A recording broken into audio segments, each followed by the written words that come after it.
What's up, everybody? What's going on? I am back here, back live. What's up, everybody?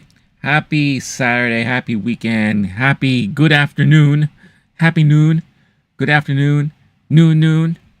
What's going on, y'all? Glad to be here, glad to be back. I know. Oh, what the hell? That's not what I'm trying to do yet. Um, I know I haven't been able to stream live.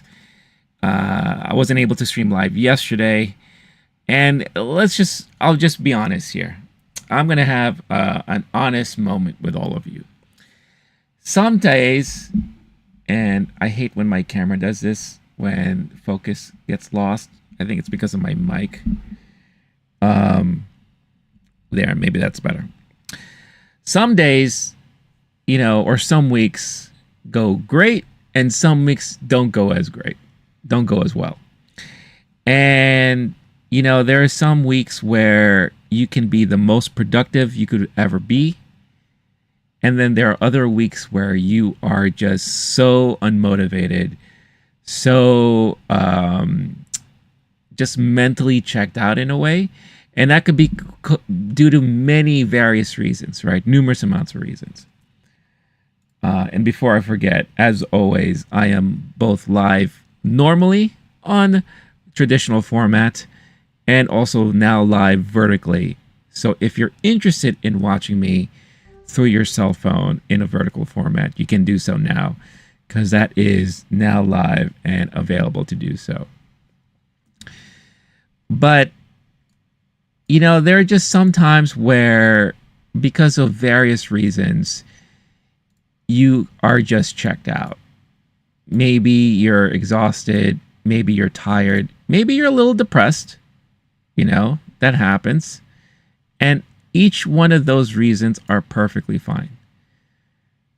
And I think sometimes you have to recognize that and admit that maybe you're just not having a great week. Maybe you're just having a bad day.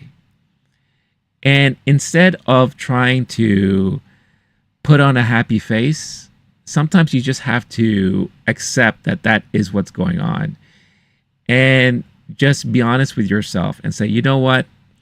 Today is just not a day I'm having. I'm going to definitely try my best to push through it. But I'm not going to pretend like there's nothing wrong. And you address it.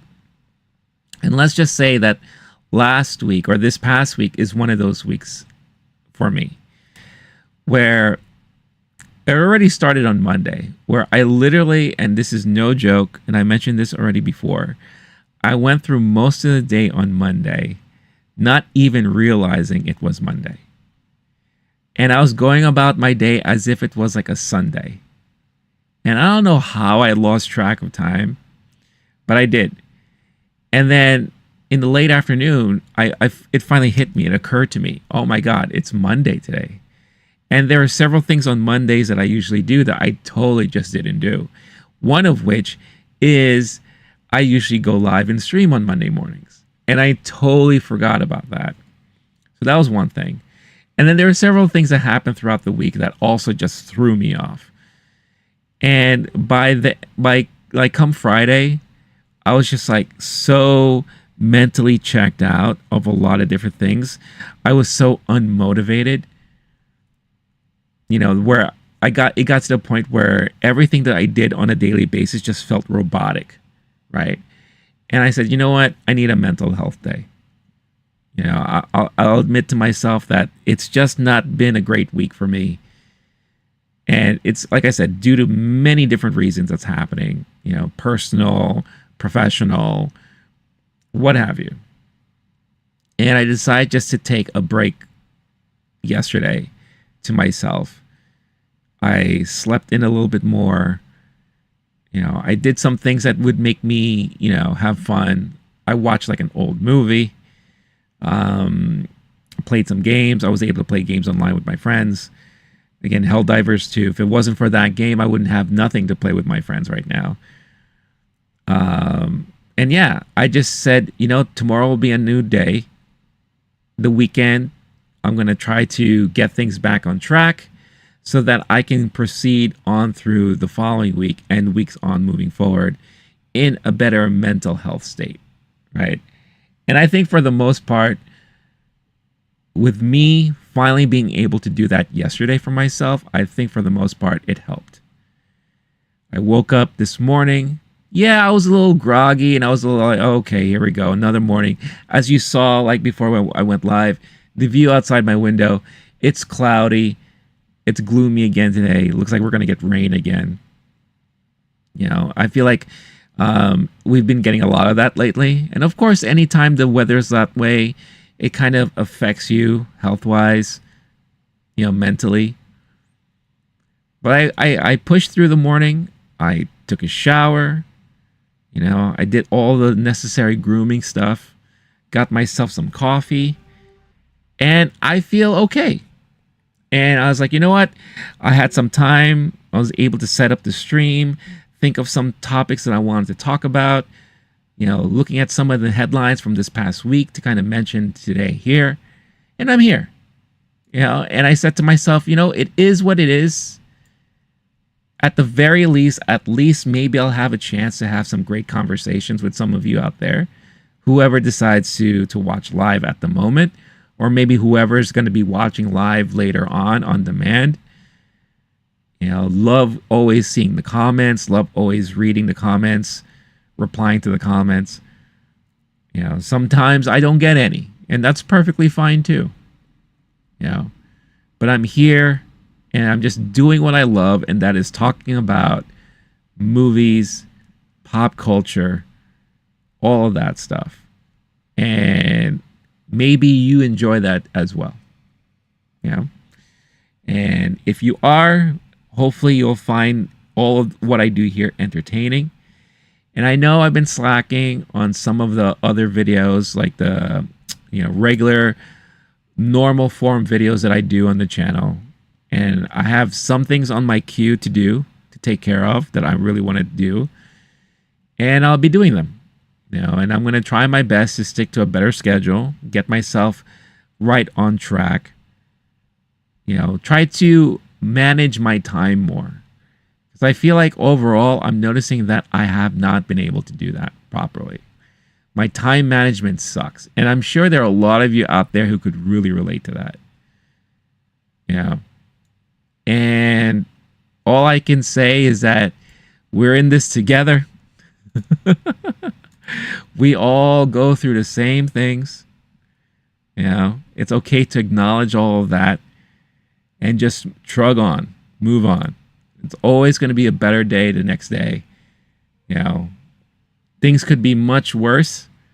Obviously, of course, things could be better too, but we make the best out of it. As any day that we get through, any day that presents itself to us, we'll always make it the best day we could ever make it. And if it's not, at the end of the day, if it's not as good as we wanted it to be, we have a chance to do it again the following day. And day on and day on and day on. So, that's it. You know, I just wanted to be honest with all of you out there that this past week was just one of those weeks. And we all have them. You know. And it's okay to acknowledge that and then just chalk it up as bad week. Let's make up for it. We'll make it so that the following week is going to be a better one. And move on from there. That's it. So one of the things that came across my news feed recently was the passing of an old-time character actor, Dabney Coleman. Dabney Coleman, now I'm sure for the younger generation these days, Dabney Coleman is not someone or is not a name that really pops up to you. But when you are my age and you grew up in the 80s and 90s, Dabney Coleman was a very, very steady figure that you would see either on television or in the movies. I recognize him and always remember him as a character actor that would pop up from time to time on a TV show, or sometimes will just show up in a movie that I'm watching, especially a lot of the movies from like the 80s, mid to late 80s. I recently talked about him when I heard the news that they were trying to remake the movie 9 to 5.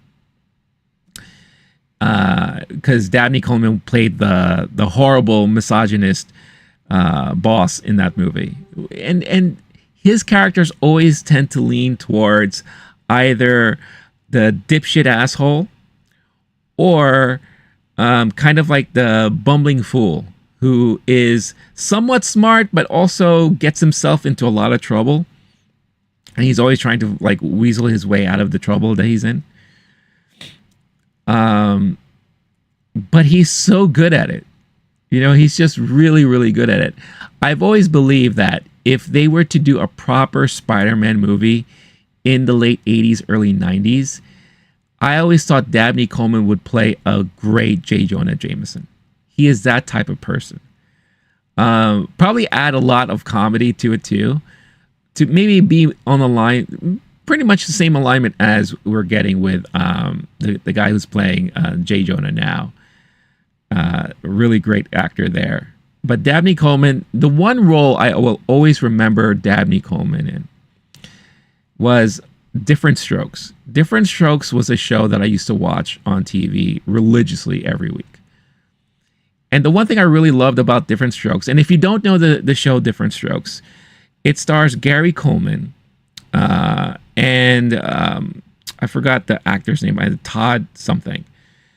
And there are two black kids from the city, and they get adopted by a rich family, a rich white family. I should mention that. And it's because the father, the rich white father, was friends with, I believe, the mom. The whole story behind it is kind of muddled in my memory. It's been a long time since I watched that show. And in a way, he kind of made it a promise that if anything was to happen to the mom, that he would always watch after the kids. But of course, the premise alone, especially in the 80s, was a very, very unique premise that probably not a lot of people were expecting to see. And that is having two black kids living in a white family, a rich white family. And these are two kids that are literally from the streets, right?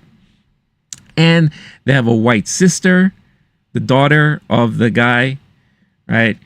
This was the first time that we got to see the actress who plays, oh geez, I can't remember her name, but she also appeared on a TV show called, was it The Facts of Life? She played the den mother in Facts of Life, but on Different Strokes, she was like the babysitter, the housemaid. You know, so that was like our introduction to this character, which is kind of funny how then you would see the spin-off and then, oh, there's that same character on this different show. And I think there was a small crossover between Different Strokes and Facts of Life at one point. But Different Strokes, the one thing that show would always cover, and this was very influential as a kid growing up, is they covered a lot of topics that were very sensitive. I think a lot of people who remember that show will always remember the episode that talked about predators. And the friend of Arnold, who was played by Gary Coleman, was kind of assaulted in a way. There was a guy who owned a bike shop, and he was enticing the kids to hang out with him and read dirty comic books and watch dirty movies. And this poor kid was coerced into dressing up like Tarzan so that the guy can take photos of him in the shower. And that was such like an adult, mature topic to cover in a show like that. And I think at the time I was maybe 4 or 5 years old watching something like that. And it raised a lot of questions to me, right? And it led to interesting conversations I had with my mom, you know, with my dad at the time. So they were not shy in talking about and covering those type of subject matter. When it comes to Dabney Coleman, there was a 2-part episode where I remember, I believe Arnold had to get surgery for something. I think he had appendicitis or something like that. And he befriended a girl from school, I believe. And it was like a white girl. And they were really close friends. And Arnold was very scared to go into the operating room. And I believe the girl was to have an operation at the same time, and they wanted to share the same room. And they ended up sharing the same room. Again, I don't remember like verbatim exactly what happened, but this was just the overall premise. Dabney Coleman played this very wealthy father of this girl, who also is friends with Mr. Drummond, who is the father, the guy who adopted the boys, right? And, Mr. Drummond was like, oh, the two kids are going to have surgery. And guess what? They're going to share the same room together. So they're going to be together and keep each other company, and they're not going to be scared anymore. And Dabney Coleman's character was like, whoa, hold on a second. Look, I have nothing against you, and I have nothing against the boy, but I'd rather my daughter share a room with someone else or be alone and all that. And you could kind of see that the reasoning behind it all is because this dude was racist. He didn't like to associate himself or have his daughter associate himself or herself with black people. And it was so amazing when I saw that happening on the screen, because I grew up and was taught never to think that way. I always believed racism is something that's taught. It's not something that is inherent in somebody. Kids will react the same way they see their parents react. They will handle things the same way that they see their parents, how they handle things. And my mom was always usually, my mom was not really a saint, but usually had a very open mind about people in general. My dad was pretty much the same way. But to see this guy basically say, hey, I just don't want a black kid next to my daughter, I was like, wow, that is a very strong message to show a young mind like me at the time. And the way Dabney Coleman played this character, he's like, you really wanted to hate this guy. You really, really wanted to despise this guy. But again, that just shows you the type of actor that he is, the kind of strength of an actor that he is. And that's kind of what he did. He went through most of his career kind of playing like those type of characters that you wanted to dislike. You wanted to call an asshole. You wanted to say like, oh man, this guy's just a dick.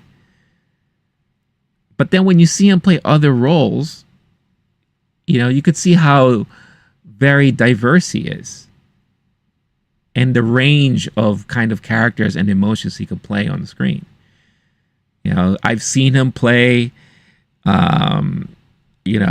sweethearts. I've seen him play, gentle old guys. I've seen him play the bumbling fool, But he was such a great character actor. And honestly, I don't know anything that he's done recently. I believe he may have been on the show Yellowstone in his later ages. I'm not sure.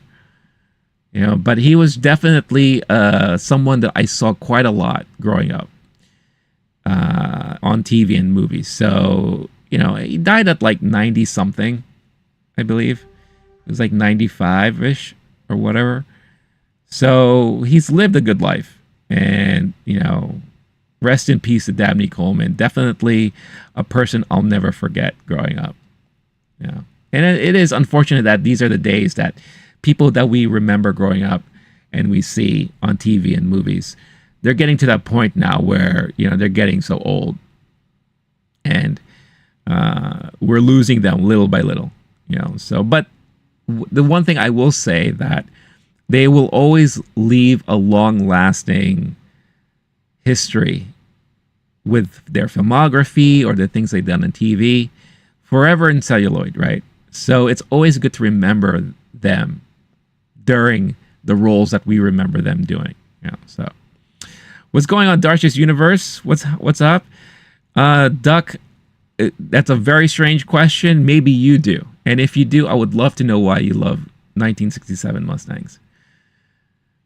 But thank you for the comment. And I hope everyone is having a great Saturday so far. Whether it's daytime, nighttime, whatever time it is over there. And if you happen to know who Dabney Coleman is, let me know your favorite Dabney Coleman memories or stories. All right. So, obviously, the main topic here, especially in the title and in the thumbnail of the video, is about studios telling too many stories. And the reason why I kind of went with this type of topic is, I've been reading a lot of articles recently about cancellation of shows. We've seen it a lot, especially when in let's say, for example, Lucasfilm and Disney, right? They go through years where they will start naming all of these projects that they're working on.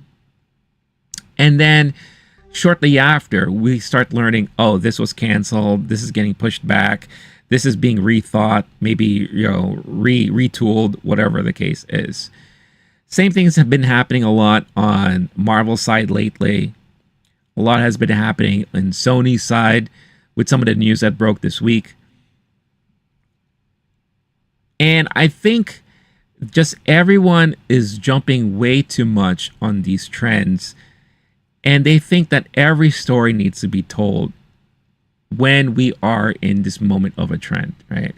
And I guess it's easy to say that the biggest trend that we've had in recent years has been the whole superhero comic book trend. After such a major break in the 90s and early 2000s, now we're in, or we were in the golden age of superheroes and comic books. Mainly because of the success of Marvel and their properties and the way they kind of outlined the way you're supposed to handle a major story arc and get people amped up and excited for something big to happen in the movies. And then DC tried to come in and kind of replicate that same formula. Sony, since they own the Spider-Man IP, the license, they are trying to do their own thing. They've been trying to do their own thing since the 2000s with Sam Raimi's Spider-Man kicking things off. And mostly successful, when it's Spider-Man proper. We'll talk about like some of the spin-offs in a little bit. But we've definitely gotten to that point where now there is a switch in focus. Not only from the creative side, but a switch in focus from the audience side too. There's a lot of people who watch these movies who are now getting a little tired of them. And I think mainly it's because we've been way inundated and just overbearing amounts of content. And a lot of these studios, and I'm speaking mainly of Disney and Marvel, they are expecting the audience to follow everything and watch everything and be on top of everything. Because when this movie comes out, you have to make sure that at least you've seen this, this, and this to make all sense about what's happening here. And what they're learning is that general audiences don't want to do that. General audiences just want to see this and like this for this. Not have to see X, Y, and Z leading to this and enjoy that. And I think a lot of studios are learning. Now, don't get me wrong. A lot of people like myself will watch all of this in order to fully understand and fully be entertained by this. But we are the minority voice here, right? And I think that's also one thing that on the fan side of things, we have to also kind of understand that too. But now, like this past week, on the Sony side of things, we've heard, because as I mentioned before, Cannes is happening this week in France. So, of course, there's a lot of opportunities to catch up with studio heads, directors, performers, all that stuff. But what's happening with their properties, what's happening in their whole realm of the world.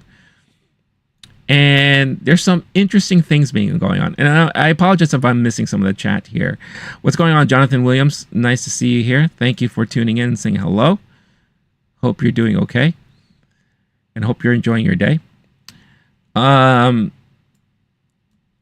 I need to fix my windows better.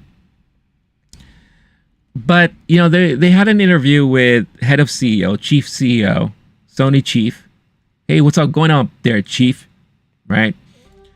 About some status of what's happening with some of their properties that they have lined up. Mainly, of course, I think people are trying to get idea and a sense of what's happening with the Spider-Verse, the Sony Spider-Verse realm, because of a lot of things that's happened recently with that. You know, we had Madam Web that was released earlier this year, which obviously was, to many people, a huge joke.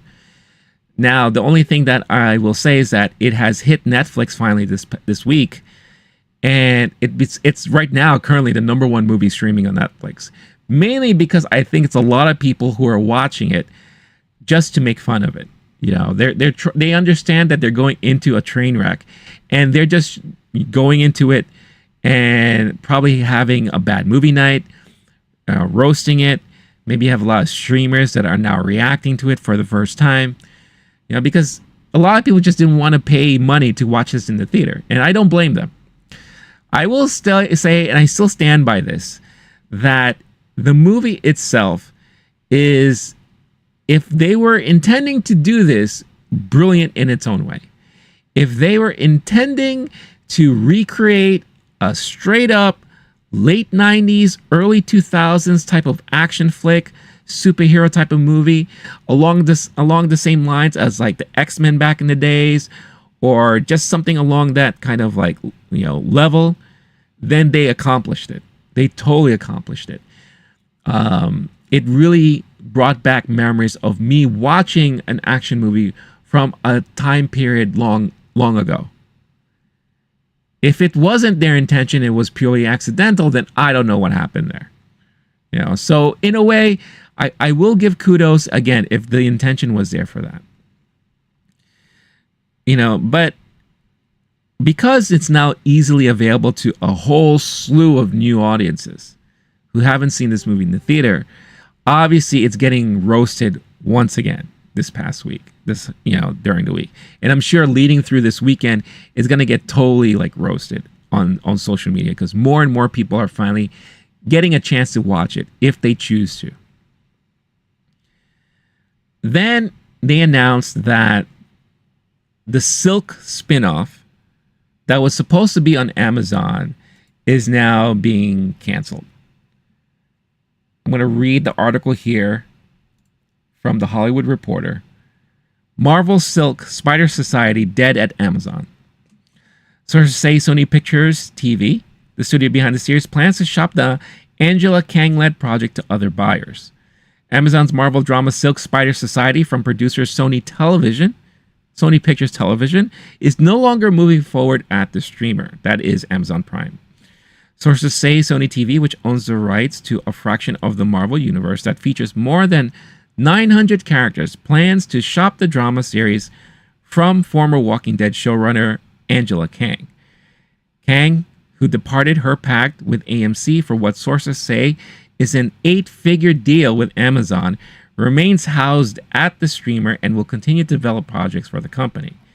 So not only is Silk no longer going to be on Amazon, but the showrunner that was supposed to be attached to this project is also no longer attached to it.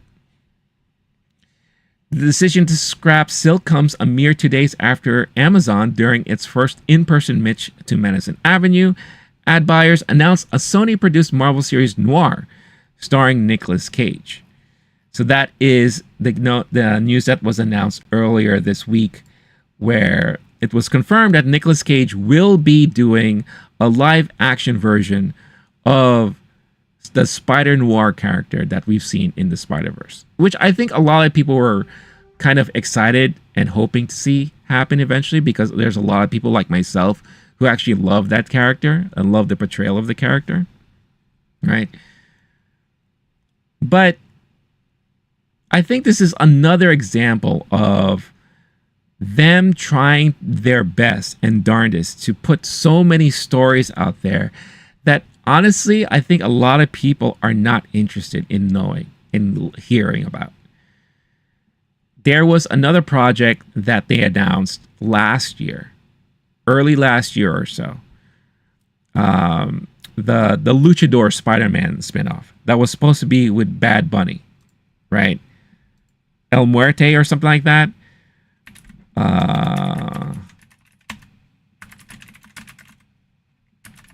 Let's see here. I'm going to pull it up here. El Muerte, yeah. El Muerte was a movie that they were planning to do with Bad Bunny starring in it. And this is a character, again, I have never heard of. Because I read the comic books when, like in the late 80s, in the 90s, maybe a little bit in the early 2000s, and then I kind of fell off. But I didn't read everything. But who was this El Muerte character? No one knew. And to be very honest, I think nobody really cared about it.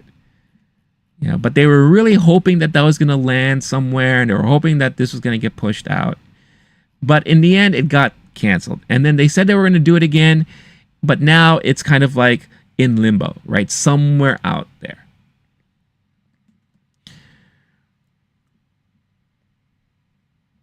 So you have that.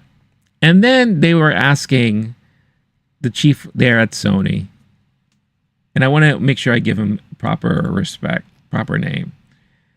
Tom Rothman, Sony Motion Picture Group chairman, Tom Rothman. And, he's talking about the latest slate for Sony and how excited he is about 28 years later, the follow-up to Danny Boyle's 28 Days Later, which is great. I'm looking forward to that. And they're excited about that. He talked about the Zelda movie, the Legend of Zelda movie that they're working on with Nintendo. He's quoted here in saying, it's massive. The movie is being developed and made in the closest possible collaboration with Nintendo, Shigeru Miyamoto. He's a true genius in that world, and it's really his strong vision that is motivating it. He created it and understands it thoroughly, right? And then, of course, he has to talk about Spider-Man. And, I'll share the article here that I'm reading this from. And he says, "Let me tell you, when the last of the Spider-Verse movies comes with Phil Lord and Chris Miller, it's going to be a significant event, as will the next Tom Holland Spider-Man film. And when all the Karate Kid storylines come together with Ralph Macchio and Jackie Chan and a new Karate Kid, which is another movie that they're working on, for those fans, that's going to be a significant moment. We have those. The third and last Venom is going to be huge." Now you have to pay attention to some of the things he said there. The Spider-Verse, the next chapter of the Spider-Verse movie trilogy is coming, and then that's going to be the end of that. Apparently, this next Venom movie that we're getting at the end of the year is going to be end of the Venom trilogy, and quite possibly the end of the Venom storyline. Yes, we're also getting Kraven, another movie that's coming out this year, which kind of looks promising, but again, I'm not going to go nuts on the trailers because like I've said this many times before, there's a reason why there are people whose jobs are working as a trailer editor. There are houses and editing houses that their main jobs are to make sure that trailers look awesome. So a trailer can look great and the movie can end up being a big stinky poo-poo, right? So I'm not going to go nuts about that. But it looks interesting. It could be promising. But where does Sony go from here? And I feel like the idea of them maintaining the Spider-Man license, the IP. Now I'm talking about the motion picture side of things, because apparently on the TV side of things, Sony owns the properties and licenses for a whole bunch of other Marvel characters that are outside the Spider-Man realm. So who knows if they're going to try to do anything there with any of that. But where do they go from here? Okay. I'm sure when the Spider-Man Into This Across the Spider-Verse Part 3 comes out, that's going to be a major hit for them. I love the last two. The last two Spider-Verse movies were fantastic. Very well done. And there are people who love the Venom movies.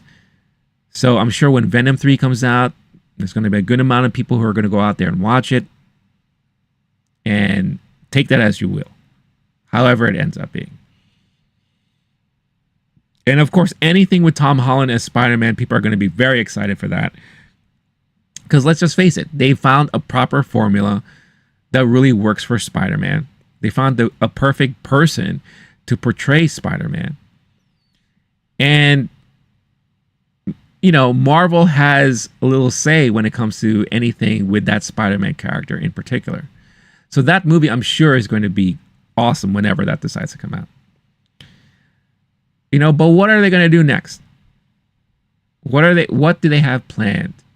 And I think this is when you can easily say that they may be in a rut right now. And, you know, their thoughts of telling this storyline and this storyline and that storyline, it's just not working out because many people, I think at the end of the day, don't care about these stories. The whole Silk thing sounds to me like people just lost interest in it. And that person who they had as showrunner probably decided, you know what, I'd rather spend my time doing something else. Oh, that Spider Noir thing? Maybe that sounds like something I would rather tackle than, you know, whoever this Silk character is. Even though I think it would have been good to see another representation out there on TV.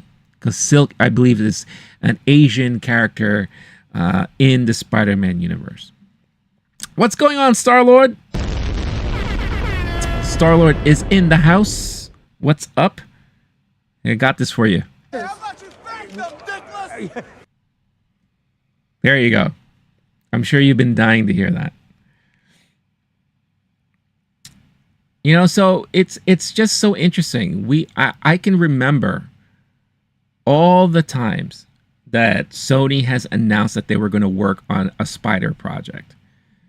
Remember their idea of doing a Sinister Six movie, right? And I think they've always been trying to do something like that with the introduction of Vulture into their universe at the end of Morbius. Even, I believe, at the end of Venom. Venom 2, we saw like that little Easter egg at the end in the post-credit scenes with him in jail. You know, the whole Scorpion character. You know, they were planning to do this big build-up to be a major Sinister Six movie. I think Venom was going to be in there. You know.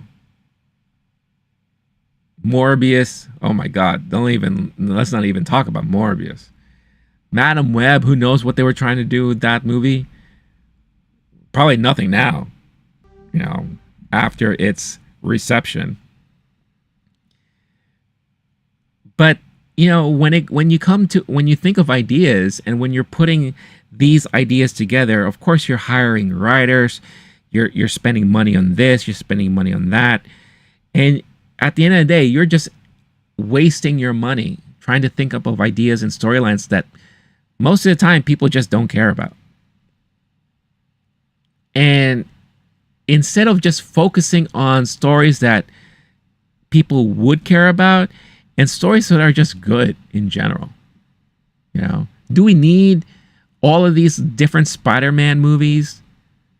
You know, instead of having a Kraven movie, why not introduce Kraven into a Spider-Man movie? See if people care or are interested in said villain that would warrant a separate movie outside of it. Why are you spending money on doing movies on the villains and the focus? Now, I get it. Sometimes it works. Joker was a brilliant example of that. But Joker is also a character that a lot of people are extremely familiar with because we've seen iterations of Joker in past Batman movies. Right? Who's Kraven? If you're not a comic book fan or you've never watched the animated shows, you have no idea who Kraven is. Right? Same with Silk. Same with even Madam Web. You know, if you never watched the Spider-Man animated movies or the animated TV shows, if you've never even played, let's say, a Spider-Man video game, she was a center character in, Shattered Dimension that came out on the PS3 and Xbox 360 back in the day. If you didn't do any of that stuff, you would have no idea who Madam Web is. So these studios are like trying to force you to care about these characters that no one really cares about. And to be honest with you, yeah, you could argue and say, well, Marvel's trying to do the same thing. But if done right, a lot of these Marvel characters are interesting enough that it can grab people's attentions. I never thought Venom was an interesting character. I never thought Silk was that interesting of a character. You know, do they deserve their own movie or series? See, at least with Spider-Man Noir, we were introduced to Spider-Man Noir in, you know, the Spider-Verse movie. We liked the character. A lot of people liked the character. A lot of people liked Nicolas Cage's portrayal. So it makes sense. You know what? Let's give a little bit more of what the people like, some attention. Spider-Man Noir, you're going to get something. Makes sense to me. Right? Star-Lord, you know what I crave? You crave more of this. I told you, that is a sound clip in the movie. Love it. Love it. Now, I know Sony's going to be all right at the end of the day. Obviously, like I said, I'm sure the Karate Kid movie will be an interesting movie. The Legend of Zelda movie, whenever that comes out, I'm sure is going to be fantastic. 28 years later is going to be brilliant. Right? But when it comes to the Spider-Man property, I don't know what's going to happen. And I don't know I don't even think they know what their forecast is like for something like that. What is the roadmap? What is the roadmap for all of that? You know, and I'm sure they have a team of writers and they have some creative people that are sitting together trying to figure it all out. They probably have like one of those, like, you know, pegboards with like the thread going around and saying, hey, how about this? How about that? How about this? How about that? You know, because this all ties to this guy. This all ties to that guy. You know? But that doesn't always mean something's going to work. And another case point, another great case study in all of that is what Disney has just went through, or what Disney has gone through in the last couple of years, which leads to another part of this overall topic, and that is Disney. You know, because Disney, you know, Bob Iger recently stated that Disney lost $4 billion in total because, quote, they tried to tell too many stories. Hence why you'd notice that they're kind of reining things in a little bit. Star-Lord, this is the first time and place I heard that. I will mark it as a monumental treasure. I'm telling you, when I first heard this, watching Ghostbusters Frozen Empire in the theater, I was the only one that laughed out loud uncontrollably, because it literally, like you hear it now, it came out of nowhere. And I just couldn't control myself. I was laughing so hard because it's hilarious. It ties to the original Ghostbusters movie, right? And it's kind of coincidental, because how would this guy know that he was called Dickless by Peter Venkman? And Peter Venkman was there with him during that moment. It was just chef's kiss of a moment. So I'm glad I have that soundbite here. And I'm glad that I was able to kind of prove that, yes, that is in the movie. I'm not just hearing stuff and making shit up. But yeah, I'm here on World of Real. It's a site I go to from time to time. But yeah, Disney CEO says Disney Plus lost $4 billion because it tried to tell too many stories. And it says right here, a major issue right now for Iger is their streaming platform Disney Plus, which was supposed to be Netflix's main rival in the streaming wars. That didn't turn out so well. As Netflix keeps gaining an audience, Disney Plus keeps dwindling, having lost 1.5 million subscribers during the last quarter of 2023. Speaking as part of the Moffett-Nathanson Media Internet and Communications Conference via The Hollywood Reporter, Iger admitted that Disney Plus lost a whopping $4 billion. The reason given for these huge losses was the aggressive nature of the company in wanting to tell too many stories. As we got into the streaming business in a very, very aggressive way, we tried to tell too many stories, explained Iger. Basically, we invested too much way ahead of possible returns. It's what led to streaming ending up as a $4 billion loss. So spending outpaced the revenue, and there's a feeling that maybe going forward, a less is better approach might benefit the company. This is why many already announced shows are getting canned by Disney. They're also pulling content out of the platform as a way to embark in tax write-offs. Take, for example, the total budget of their She-Hulk series, which was around $225 million. That freaking kills me when I see that. It wasn't money well spent, as She-Hulk received mixed reviews, and according to Rotten Tomatoes, its audience score was just 32%. There are countless other examples of pricey streaming endeavors that didn't pay off for the Mouse House. Disney Plus had a 12-month span between the late 2022 and late 2023 where they lost close to 18 million subscribers. In order to boost the revenue of the platform, still in deficit, Disney decided to increase its prices in the US. As of late October, Disney Plus Premium upped its cost to $13.99 a month compared to the previous $10.99 a month. So what does that tell you right there? It's nuts. The amount of money that's being spent is nuts. And I will say this. A lot of this had to do with the pandemic because people were stuck at home. And everyone's mindset was, we need to create content people can watch at home. Disney was in a perfect situation because they just launched a platform, their own Disney Plus platform, where you could stream all of their properties. Your Mickey Mouse stuff, your Disney Channel stuff. You know, since they own Marvel and Lucasfilm, that was going to be the home of the Marvel movies, shows, animated shows, you know, all of that stuff. And each time they keep, you know, picking up studios, that was eventually going to be the home of stuff too. When they got Fox, we're like, all right, great. Eventually we're going to be able to watch Deadpool and X-Men here. And then they said, that's not enough. We need to add original content. And what perfect way to expand on the MCU and Star Wars?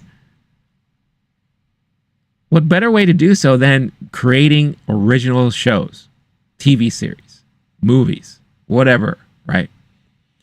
And they just went nuts, right? Now, they were already planning to do this, but they really upped the game. They really, like, you know, fast forward big time. You know, off the gate, WandaVision, Captain America and Winter Soldier, right? Or Captain America and Falcon, sorry. Falcon and the Winter Soldier, or whatever the show was called.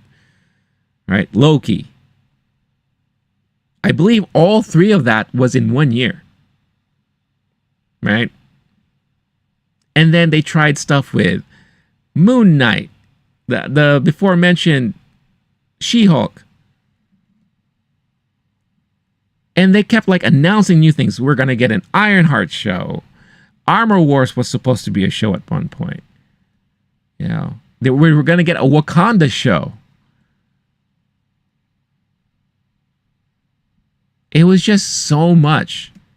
So much. You know, then we got Hawkeye. You know, there's so many shows that I forgot all of them already. And most of the shows, to be very honest with you, starts off strong and then just ended up bleh. You know, in the case of like She-Hulk, I would say maybe the first 2 episodes were okay, but man, it got weird. And it was trying so hard to be funny, and so it tried so hard to be meta and like inside baseball kind of joking. The whole last episode of them like in the writer's room is like, oh, hey, there you are. Oh, I need to talk to Kevin Feige. And like, oh, look, Kevin Feige is like a robot. It's like an AI thing. Like, it's so meta. And it was trying so hard to be very shticky, tongue-in-cheek. which some of it was kind of cool. I kind of like the whole breaking of the fourth wall, where it looks like you're in the Disney Plus menu and there she is popping out. It's like, hey, what am I doing here? And blah, blah, blah. You know, things like that would be funny if you're reading it as a comic book. But sometimes when you're watching it on TV, it doesn't always land.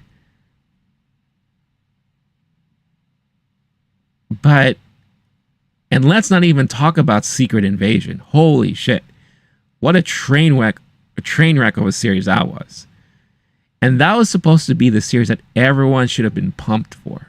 And I said this before. You had finally Nick Fury back in focus. We haven't seen him in a bit.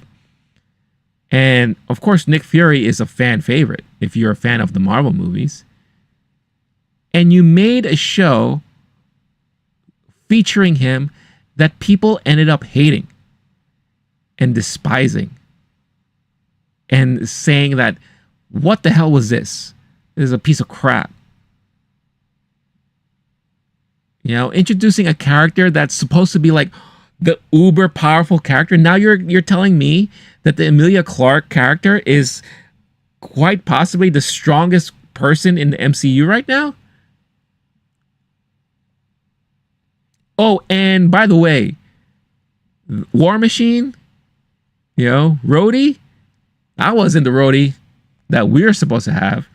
Who knows how long that was? But the real one was being like kept and brainwashed and held as prisoner. The one you saw was just a clone. That was just a scroll.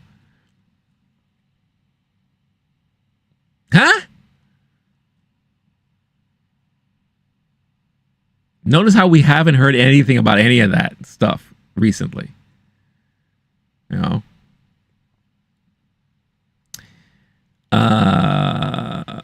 Everyone else are NPCs if they ain't laughing. It's the point of a comedy movie, theater or not. Reminds me when I was laughing when I saw Rush Hour. The very first Rush Hour. And Star-Lord, I agree, the show started strong. Yeah. I was so amped for Moon Knight when that first came out. One, because Oscar Isaac is a great actor. Moon Knight, in the comic books, very fascinating character. Very fascinating. But then it fizzled. That show just fizzled. Big time. Hawkeye, I still enjoyed from beginning to end. Because I am a little biased. I will say this. I am biased. I like Hawkeye, the character. He's one of my favorite MCU characters, Marvel characters in general, in the comic books. And I like Kate Bishop. I think Haley Steinfeld did a great job portraying Kate Bishop. And I am kind of excited to see her interactions with Miss Marvel. I think there's going to be good chemistry. I love the chemistry she had with Yelena, the Florence Pugh Black Widow. I love it. So I'm a little biased, but I like that show. But everything else is just, what's happening? What's going on, Norman Stone? I hear it's getting a season 2. Which one? Moon Knight? So when it comes to that, I'll tell you one thing that really pissed me off about Moon Knight, if you are referring to Moon Knight. Oscar Isaac did an interview just as Moon Knight was starting. And in that interview, he said straight up, I don't think there's going to be another season after this. While the current season was still kind of debuting. So when I hear someone, the main actor, saying something like that from the get-go, what makes you think I'm going to be so invested in watching this series, knowing that this may be a one and done thing, which in itself also again doesn't make sense, because why bother telling a story then if this person or if this character is going to end up being with us in the long run? I get it. You could tell like side stories of like, if you want to see a story about Echo, by all means, go ahead. But don't spend tons of money on a show just to do like a one-shot limited series, right? I mean, the reception for that also was just pretty poor too. For a character, then again, people were curious about, but at the same time, I don't think a lot of people were asking or pining for a full season to learn her whole story. Now, for representation, I think it's great because, you know, it was great to see a character who's deaf and mute and communicates through sign language. And I love that, you know, the actress that they got for that role is the same way. But I don't think the character, deserved a full season for themselves. Throw her in stuff. You know, if, again, we're getting Daredevil Born Again, right? So, and that is something I'm extremely excited for. Have her pop up there. The more the merrier. You know, if we're going to have, you know, a separate kind of storyline that focuses on a ground level, more superhero take, you know, with your Daredevils, with your Punishers, from what I'm seeing and listening and hearing and reading, is that Jessica Jones is going to be popping back up again. You know, maybe we'll get Elektra again. You know, if we're going to have that going on, have your Echo, have your Hawkeye, Kate Bishop in there. And that's perfectly fine. You know, have Kingpin as the big baddie there. That works for me. And I'm sure for a lot of people that will work too. But yeah, Moon Knight Season 2, I'll be very surprised if we even got any kind of talk about a Season 2 coming out. Because again, it goes to show you, going back to the article I read, Bob Iger is pumping the brakes. We lost way too much money. And granted, if you look at the overall Disney architecture, as far as finances are concerned, the bulk of their money comes from the amusement parks. It's just like that every year. You know, they don't really get a bulk of their money from the movies or the TV stuff. But it helps. It adds to it. But if it wasn't for the amusement parks, the Disney company wouldn't be making that much money. Starlord, you ask a very good question, actually. Is it shows pretending to be movies or movies pretending to be the shows? I think it's the shows pretending to be movies. Because the shows are spending budgets that you will only hear, you know, those type of budgets associated with movies. And the way that the shows are shot, for the most part, are shot like movies, like very extended movies.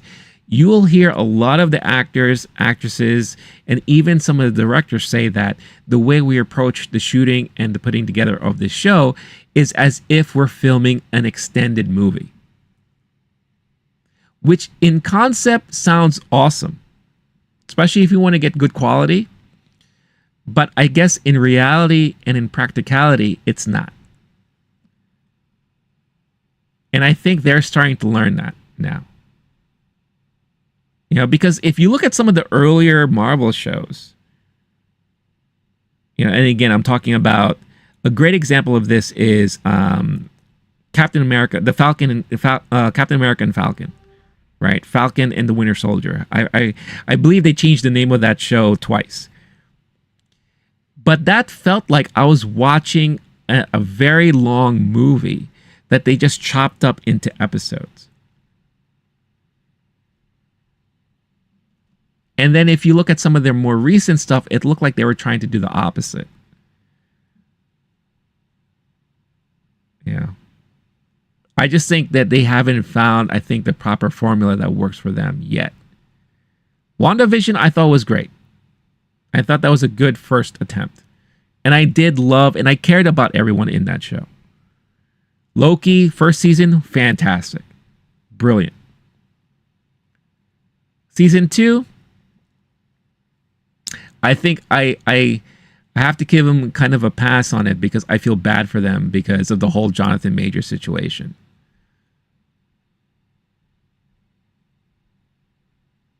You know, but the thing is, like I said before, a lot of these shows start strong and then end up just bleh.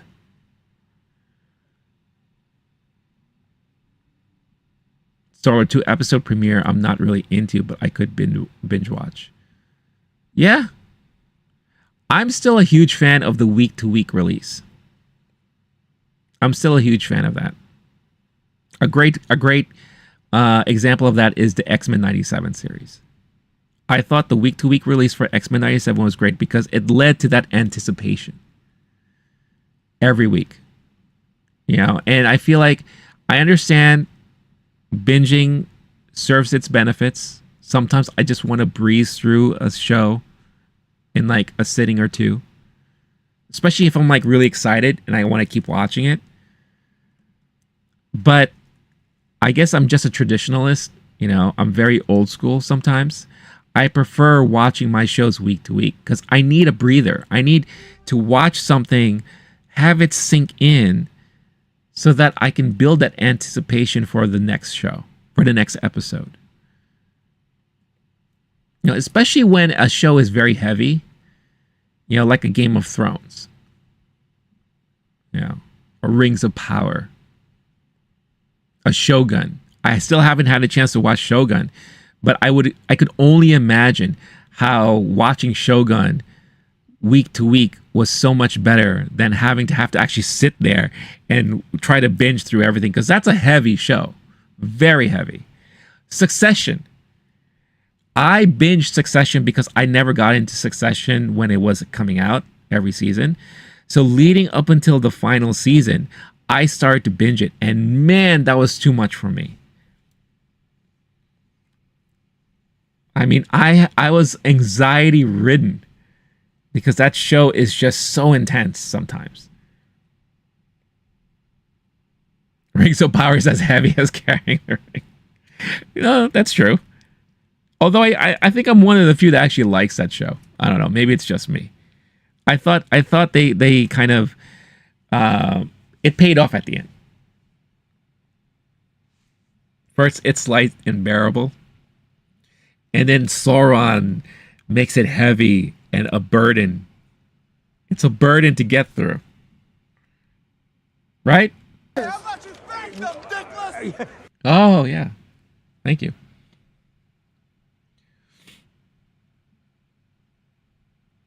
You know, so I don't know. I think it raises a really good question and point is, what story should be focused on?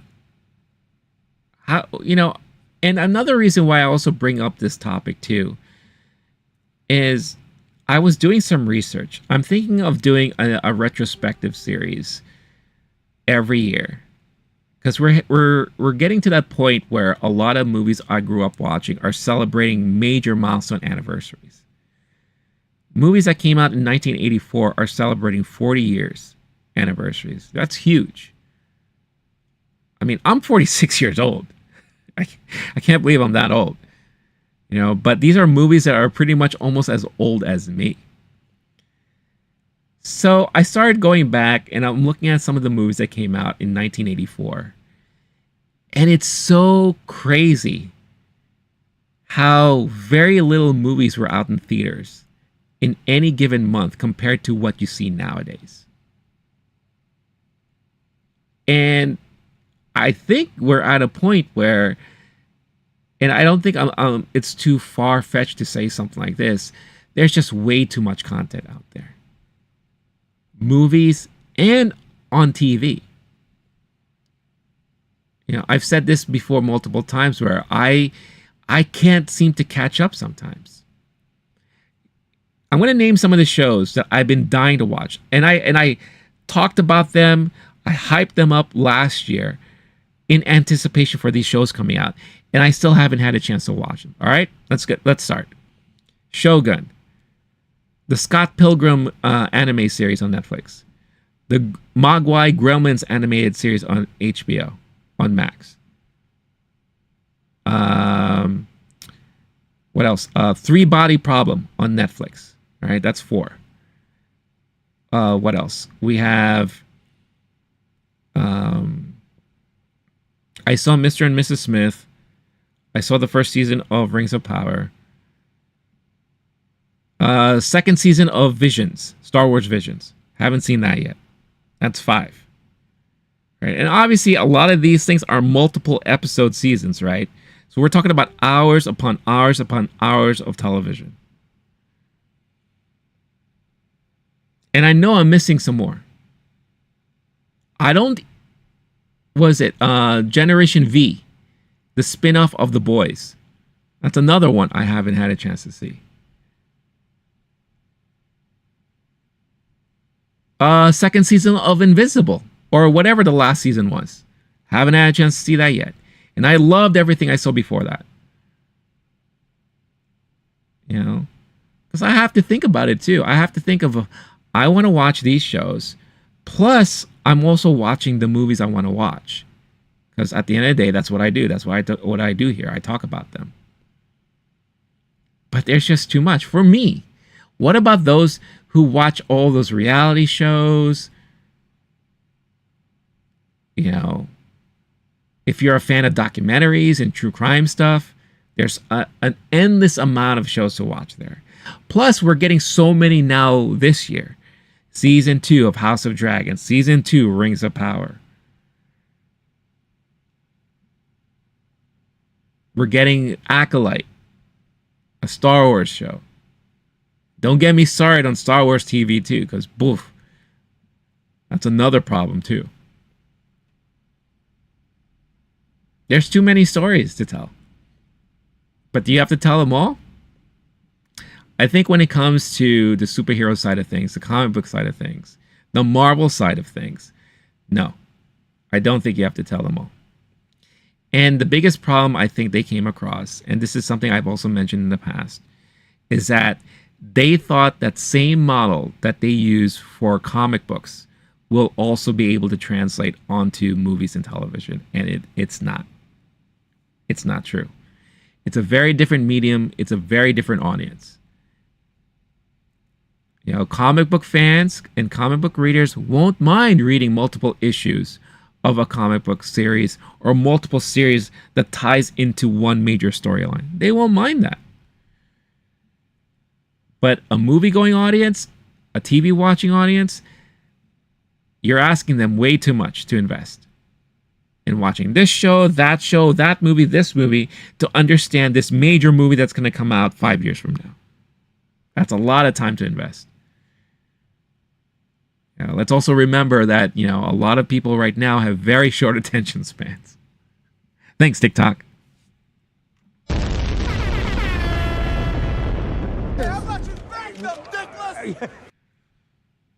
But it is what it is.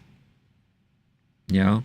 But I think what Bob Iger is trying to do, you know, pumping the brakes, reel things back, you know, demanding quality over quantity, I think is the first step. It's going to take some time. You know, this year is a very pivotal year for a lot of these studios. If you really look at it. Yeah, when you think about it, we are getting a lot of decent movies or decent looking movies this year. But if you notice, there's like not really the breadth of major blockbusters that you would expect in a given summer. Deadpool and Wolverine is going to be very different. That's going to be like the big major movie this year. Last year we got Barbie and Oppenheimer. I wasn't even expecting Oppenheimer to be that big, but I'm so happy it was. But look what's happening so far.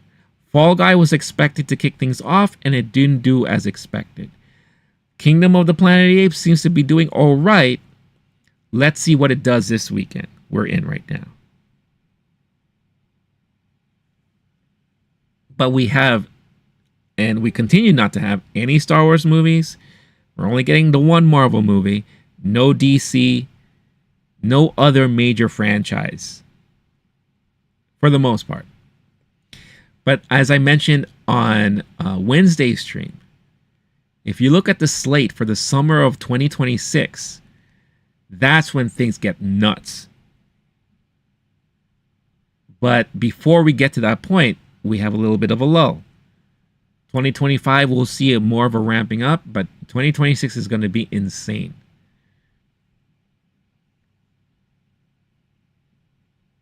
And we'll see what's going to happen with the Marvel Universe moving forward.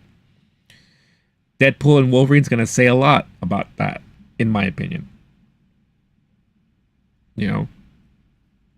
And then when it comes to Disney Plus, what Marvel show is coming out this year? We have Agatha all along, right?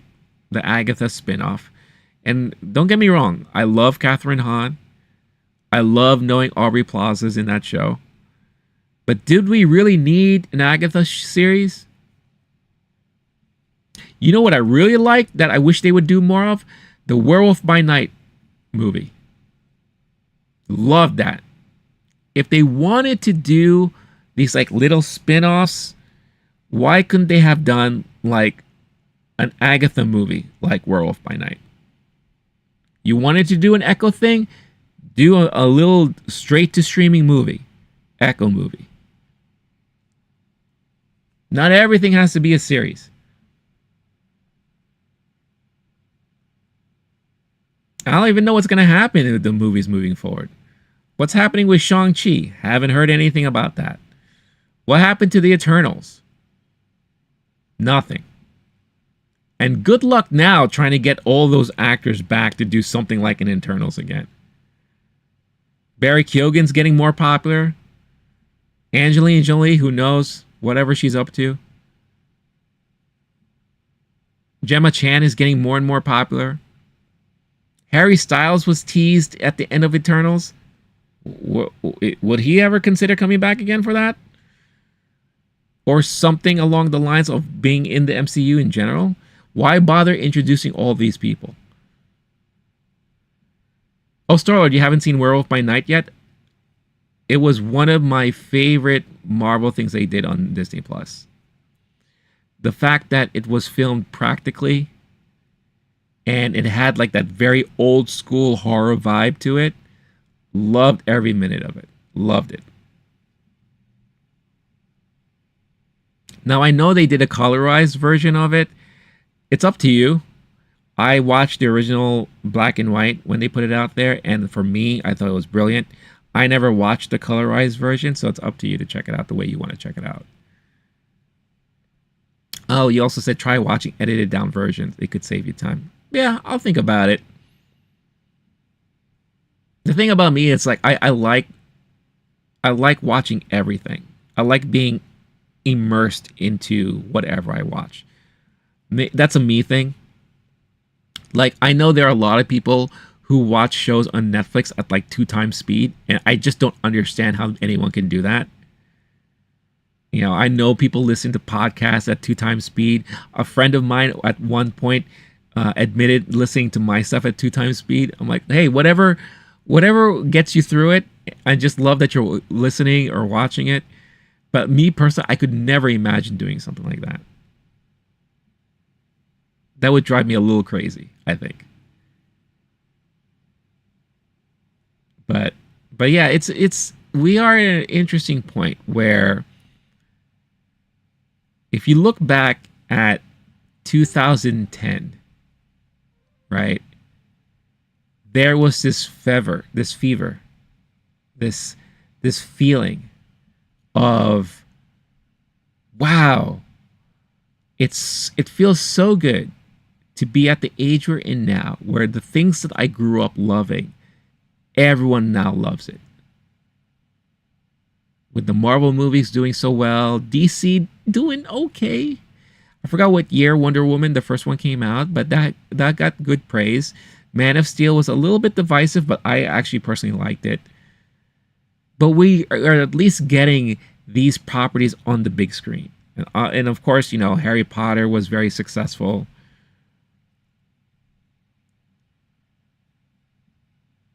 You know, Star Wars is getting a breath of life again.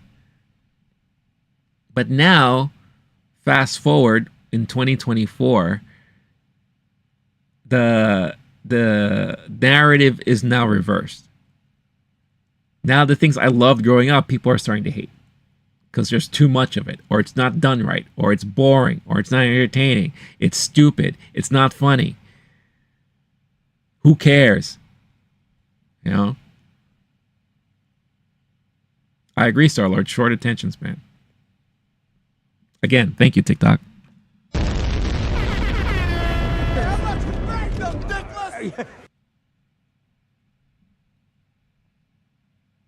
You know, so we are in a very, very different and interesting spot now. And again, I'm sure Disney will be perfectly fine. Sony will be perfectly fine. Warner Brothers Discovery will be perfectly fine. They have James Gunn now helming the DC stuff, and I love everything James Gunn does.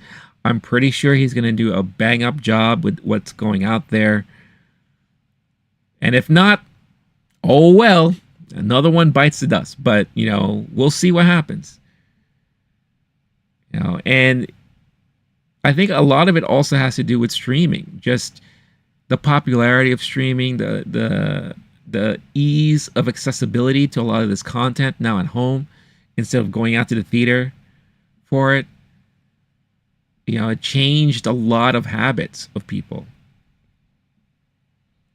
But streaming itself is getting expensive. You know, again, the article I just read, Disney Plus is now $14 a month. If you bundle it with Hulu and ESPN, I believe that comes out like $20 a month or $25 a month or something like that. Then on top of that, people who subscribe to Netflix, who subscribe to Max, who you know, has a Prime account, it all adds up. And in a way, it's like, you know, it's almost like paying for cable TV all over again, just in a different way. Now, I do like the fact that it does sound like there's going to be a team up and partnership with Max and Disney Plus to bundle their things up together. When I heard that, that excited me because, again, these are two platforms that I use the most. So it makes perfect sense for them to be bundled up in my mind because that would save me a lot of money. Maybe not a lot, but at least some. Because outside of that, the only other thing that I would worry about or consider worrying about is Netflix. But sometimes I go through months without even watching anything on Netflix. But yet I'm still paying for it.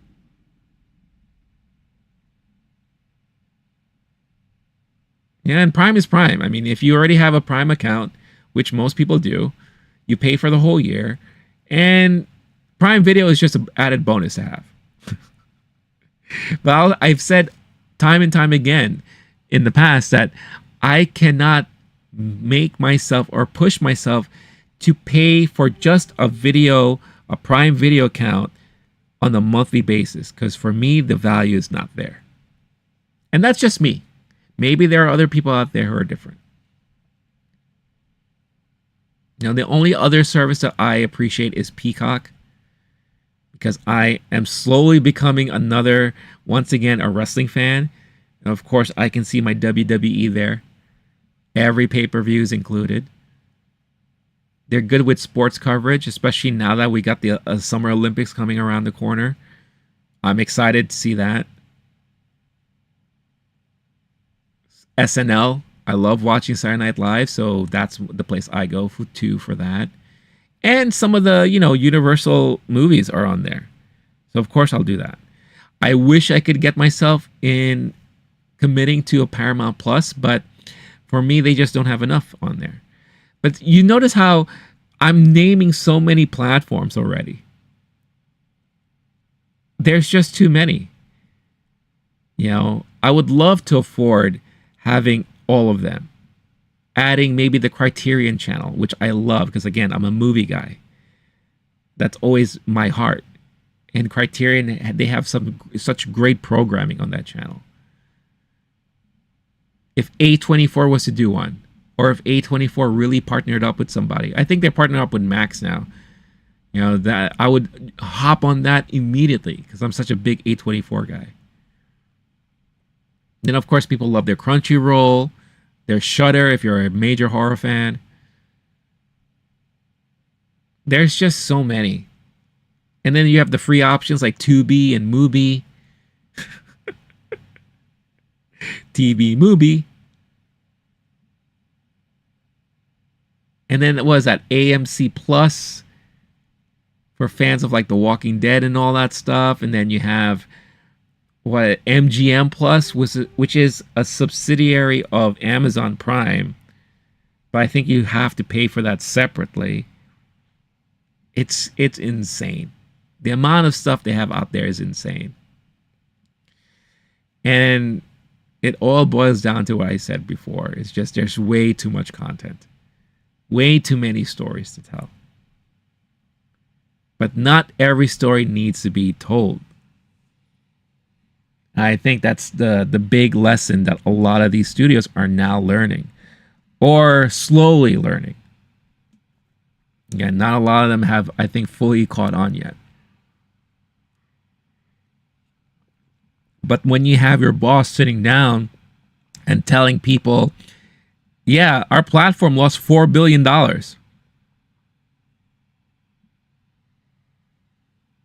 Time to wake up. Time to wake up and figure shit out. You know, when the news cycle is, oh, X and Y show got canceled. It didn't even start yet. Silk canceled. Gave up on it. Or the showrunner or platform lost interest in it. El Muerte. I knew that was going to be a big mistake when they announced that. I was like, El Muerte. I remember they announced that along the same time, I believe Madam Web was announced. And we got Madam Web. Boy, did we get Madam Web. Then that's it. No, they will keep making... Yeah, I know. I know they will. They're not going to learn. I know that. It'd be nice if they did. But I'm here to call them out on their bullshit.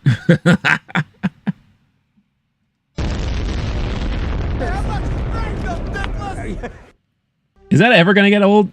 For me, I don't think it's ever going to be old. That sound bit. Stallard, by the way, how have you been? I feel like it's been a minute since I had a chance to chat with you. How was your week? What are you up to this weekend?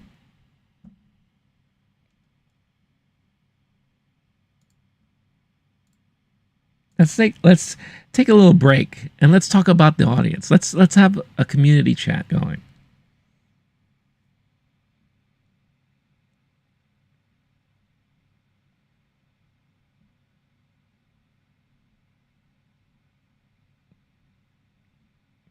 Give me a second, guys. I am just checking.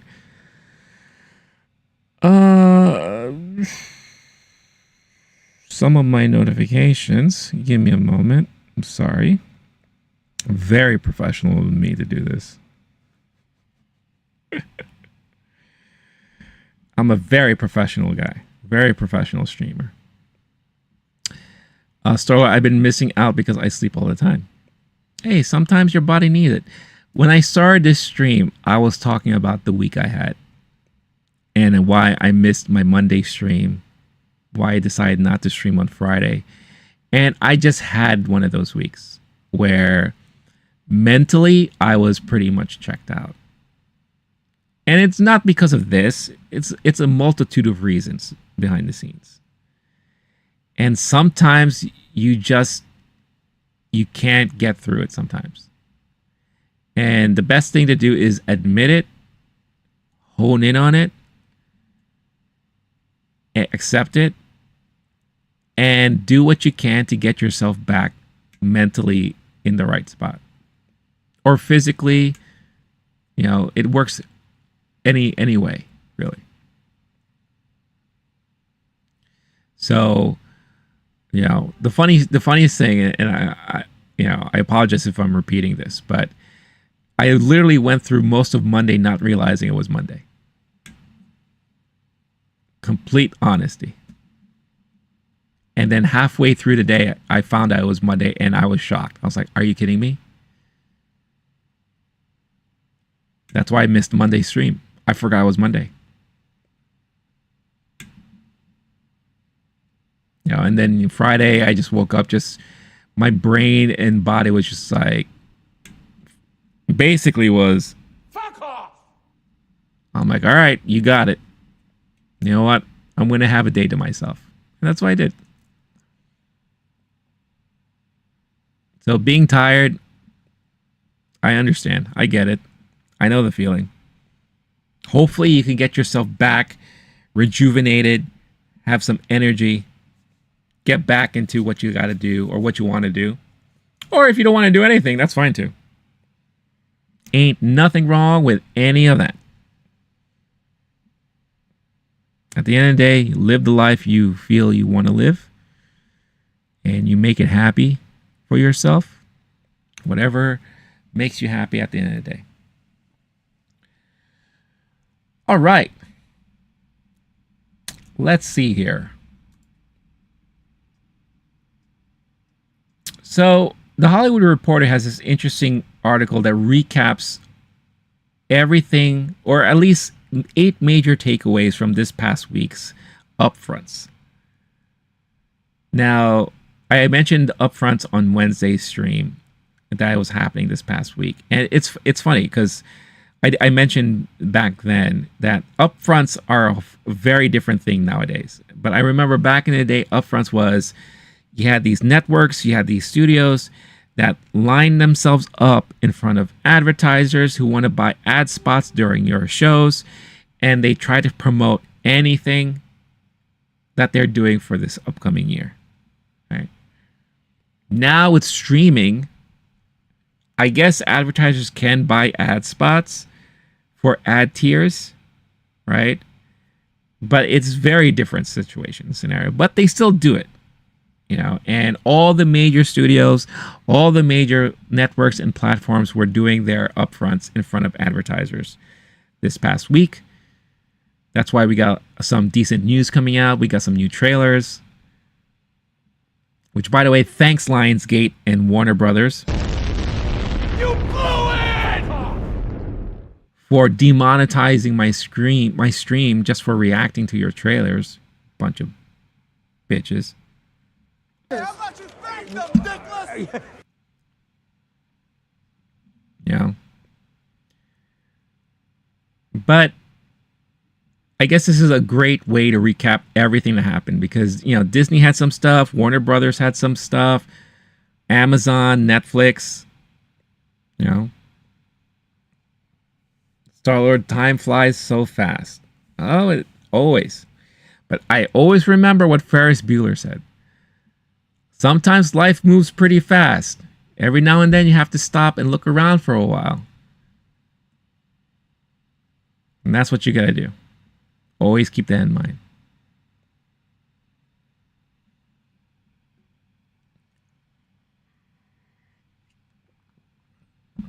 And I know I'm paraphrasing that line. I hope I didn't butcher it too much. Life moves pretty fast. If you don't stop and look around for a while, you might miss it. I think that's the line. I think that's the line.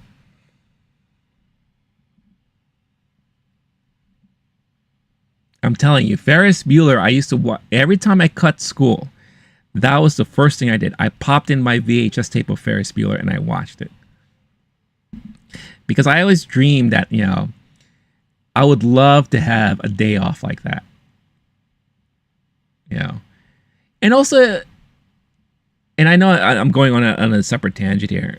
As I'm preparing this idea of like a retrospective on the summer of '84, as far as movies are concerned, one of the first movies I rewatched recently was 16 Candles. And I'm a huge John Hughes fan, right? Breakfast Club is one of my favorite movies. You know, a lot of the movies that he's done. And the one thing that I could never really relate 100% with is that a lot of these movies take place in suburban neighborhoods, right? And that was one thing I could never relate to because I grew up basically in a city. You know, I'm a 30-minute train ride away from Manhattan in New York. You know, even though I'm on an outer borough of Queens, it's not really suburban. So seeing all these kids in their suburban neighborhoods, schools that have lockers in them. I never went to a school that had a locker in it, where I could keep my stuff there every day. Never had that experience. I had to like lug my books in a giant book bag every day. You know, like that's one thing that I was, I guess, a little bit envious of. And I guess I could kind of understand the type of shenanigans that they would get themselves into also. And maybe that's one of the reasons why those movies really resonated with me in a way, because it introduced me to another life or another way of life that I'm not familiar with. I think the first movie I ever watched that was somewhat similar to what I experienced growing up was the movie Kids. And yeah, that is a very glum and dark movie to say, but I hung out with kids like that. I hung out with people like that. I knew people like that. You know, that was the first time I said, yeah, that's something I'm very familiar with. You know, so yeah. So that's one thing I really found fascinating about those old movies. Like, even though I can watch them like tirelessly, you know, any day of the week, if I had a chance to watch The Breakfast Club, Pretty in Pink, Ferris Bueller, Weird Science, any of those type of movies, I would do so with no hesitation. Love those movies. But again, the one thing I can't really relate to is the fact that they're all in these like suburban, most of the time, Illinois, outside of Chicago, suburban neighborhoods.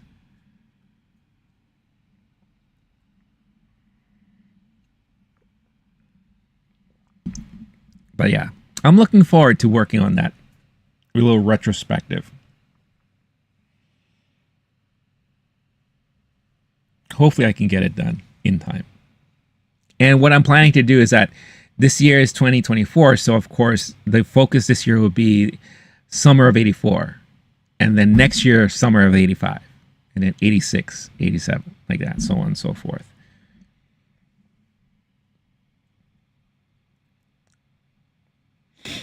So, Lord, I love the classics. And it's crazy that I call them classics now. Oh, I know. But here's something even crazier. You know, movies like Blade or movies like I Know What You Did Last Summer, those are considered classics now. And it's funny because they just announced this week that they're doing a reboot of I Know What You Did Last Summer to come out in the summer of 2026. I think I'll look up that article later. You know, Scream, the original Scream, that's a classic. You know, movies that came out in the 2000s, early 2000s, mid to late 2000s, those are considered classics now. Crazy. Real crazy. I feel like that old man. I remember. Oh, wait. Speaking of old man, what's up, George Lucas? I know classic movies. You know, I remember Citizen Kane. Citizen Kane is a classic. I remember when that first came out. I was a little kid. You know, I was a strapping young lad back then. I remember Ben-Hur. Ben-Hur was an amazing classic. Lawrence of Arabia. Now that's a classic right there. These are real classics, you jerks. Not the classic you're talking about. You know, like when I made American Graffiti, that was like a nice little throwback to the classic days of growing up, you know, in the 50s. You know, with my little hot rod. I used to have a little hot rod that I put together in my garage. And, you know, I used to soup it up and then we would go cruising down the big strip there, you know, next to the diner. And everyone would show off and say, hey, you know, look at my car and look at me. And, you know, try to pick up a chick every now and then, you know. Those were the days.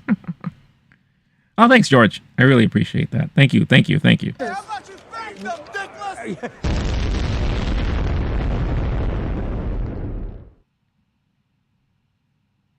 Mystery Science Theater 3000 is one of my favorite things ever. I remember when I was introduced to that show, I believe I was in junior high or late junior high, early high school. They used to have the episodes on Comedy Central, and I used to watch them all the time. And it's crazy because when I grew up, I was introduced to some of the movies that they reacted to, that they kind of, made fun of, some of the black and white stuff. But yeah, that show introduced me to a lot of movies I was not aware of. If it wasn't for that show, I would not have this fondness for Ed Wood, the director Ed Wood, because I remember they reacted to some of his movies, and then of course with the movie that the Johnny Depp movie done by who's this guy? You know what I mean. You know who I'm talking about. So yeah, again, it just shows you like how mushy my brain is. But when the movie Ed Wood came out, even more so, how I fell in love with all that stuff. And yeah, it can be a very educational experience. Like I love when they react to like the shorts. Like these are usually the things that you would see before a movie starts playing in the theater. Yeah, the little PSAs. I love when I see them react to that stuff. So yeah, a great YouTube channel. I mean, they stream 24/7 on their YouTube channel. So I love and then sometimes they'll have themes. Sometimes it'll just be those shorts or those PSAs that they'll show 24/7. Or sometimes it would be like, what was it, the Rocket Man serial that they reacted to like during their early seasons. Like I think that was like season 1 or season 2. I love that stuff. It's so fascinating to me. But that was the time. That was the time back then. I think my favorite Mystery Science Theater 3000 episode is they were watching a Gamera movie. And and then Joel, by the way, Joel is like my all-time favorite guy. I don't know, Star-Lord, who's your favorite guy? A lot of people like Mike. I like Joel. Joel's my dude. He's kind of like my speed. He's like me. And they were watching Gamera, and I remember they had a break, and they all like, and they sang the Gamera song like Gamera, Gamera, Hirohito Gamera, Hirohito Gamera, Hirohito Gamera. Hey, stop, hey. And I remember I would just like die laughing because they're just saying nonsense as they sing the Gamera song. It's just so funny. So funny. I love it. Oh, so your favorite is Mike. Okay. Yeah, see, a lot of people like Mike. I didn't realize Mike was one of the original writers along with Joel.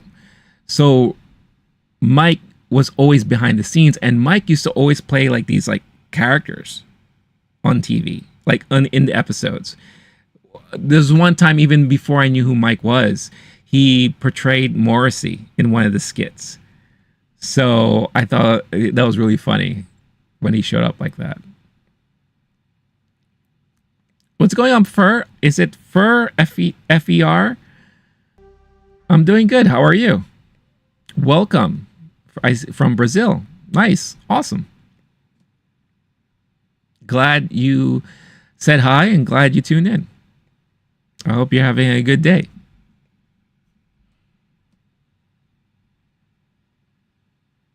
So, Star-Lord, what is your favorite? If you have a favorite, or I'm sure maybe you have multiple favorites, but what is your favorite episode of MST3K? I have a mug too. I'm not using it today, but I have like an MST3K mug that sometimes I'll use when I'm on here.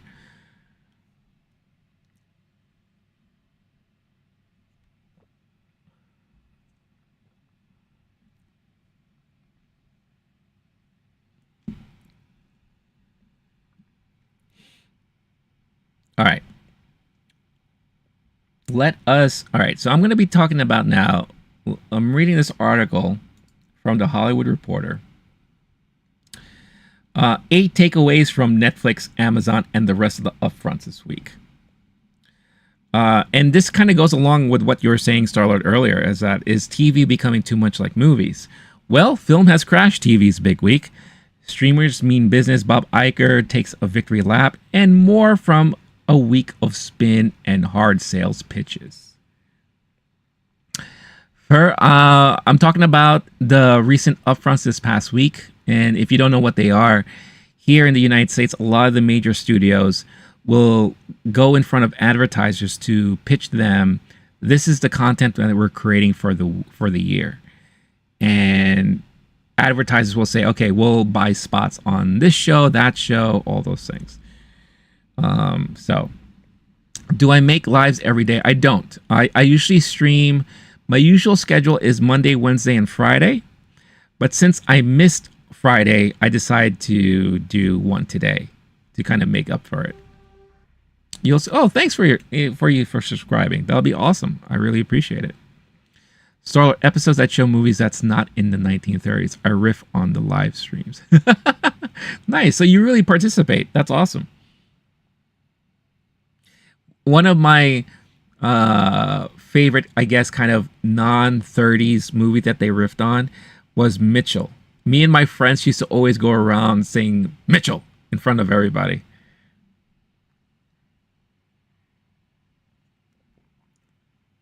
For you don't have to apologize for not being good in English. It's quite all right.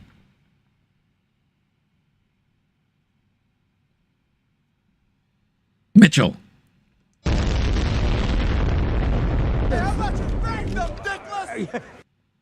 Yeah, Mitchell was one of my favorites, and like I said, I remember me and my friends. Every time we used to see each other, we were like, Mitchell. He's so funny. Love it. All right, let me start reading this article here. So it used to be all about the trailers and the broadcast fall schedules. Now those are largely a thing of the past, as the media sector's upfront presentations to Madison Avenue ad buyers continue to evolve. Following a week of spin and hard sales, here are 8 central takeaways after Netflix, Amazon, NBC Universal, Disney, Warner Brothers Discovery, YouTube, and Fox made their pitches. Number 1. Streaming giants came to play. This year was the first time that Netflix and Amazon had physical events in New York during Upfront week. YouTube is now in year 3. And they clearly tried to make an impression, gunning for a piece of the $20 billion or so in upfront commitments that's used to go exclusively to traditional entertainment companies. Amazon's event Tuesday featured the highest concentration of A-list actors currently west of Cannes, paraded across the stage, including Reese Witherspoon, in character as Elle Woods, because they're now doing a Legally Blonde TV series on Amazon, Will Ferrell, Jake Gyllenhaal, and tennis superstar Roger Federer. I believe Will Ferrell is doing a series called Golf or something, Golf series, which is going to be his first scripted series that he's going to be doing. And Jake Gyllenhaal, I think, is returning in Roadhouse 2 that they're working on. So that's that. After the presentation, buyers sipped on Nuka-Cola in a display inspired by Fallout, played video games in a Twitch activation. Jesus. It's very, very influencer-like. And took selfies next to a pile of cash inspired by Mr. Beast's upcoming game show. Of course, there's a Mr. Beast game show coming up. While sunglass-wearing security handed out Feastables chocolate bars. Netflix on Wednesday delivered a polished, clear message, plenty of earned bragging rights, and a barrage of talent of its own, including Jamie Foxx and Cameron Diaz, Shonda Rhimes, and 49ers star George Kittle. Guests were then invited to explore a Netflix experience, including a non-lethal version of Squid Game's Red Light, Green Light, a WWE wrestling ring, and a mini Regency ball connected to the world of Bridgerton. They announced that, I believe, Squid Games Season 2 will launch on Netflix this December. So that was also something they announced. Star-Lord, I like Merlin. Merlin is great. Merlin is that's another great episode there. It's so funny that you just saw Mitchell last night. That's hilarious. YouTube closed out Upfront Week Wednesday evening, as it has for the past few years, with confidence on its own. Now, this is funny because I remember reading a separate article about YouTube, and the CEO, Neil, that they're about to mention here, they think that their YouTubers, those with like millions of subscribers, millions of watchers on a weekly basis, should now be considered for Emmy consideration. I don't know about that, but I love the passion he has for their content creators. There's only one YouTube CEO, Neil Monahan, said, after noting that the Google video platform has now been the most popular streaming service on TV sets for over a year. Yes, even beating Netflix. As usual, it leaned on its class of creators to host, including popular Zach King and Haley Cayley. I don't know any of these guys. And brought out surprise musical acts, all of which had YouTube channels of their own. Billie Eilish and Phineas, K-pop star Stray Kids, and Benson Boone. It also had NFL Commissioner Roger Goodell, the icing on the cake, given how omnipresent the league was in every other presentation. At the after party, held in the plaza at Lincoln Center, YouTube constructed a play button next to the iconic fountain as guests munched on Spam, musubi, and quesadillas as creators mingled with the crowd. Interesting. Very, very interesting. Number 2.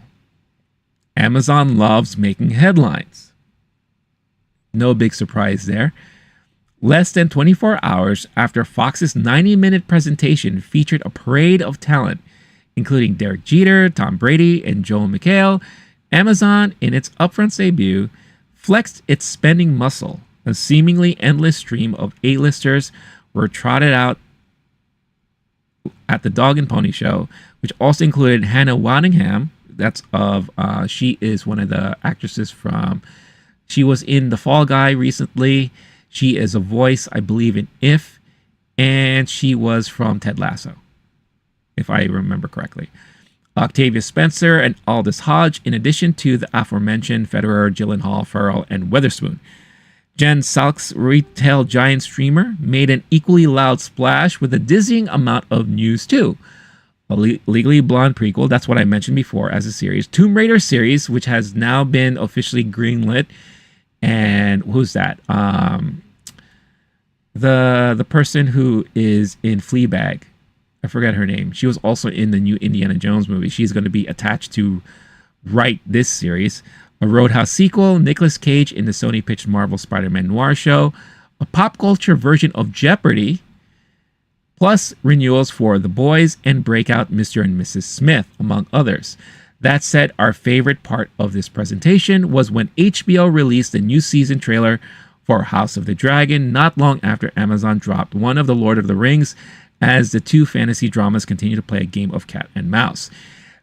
If there's one thing I have to say here, is that one of the mistakes that Rings of Power is making right now is that they release either too close or alongside the release of House of Dragon.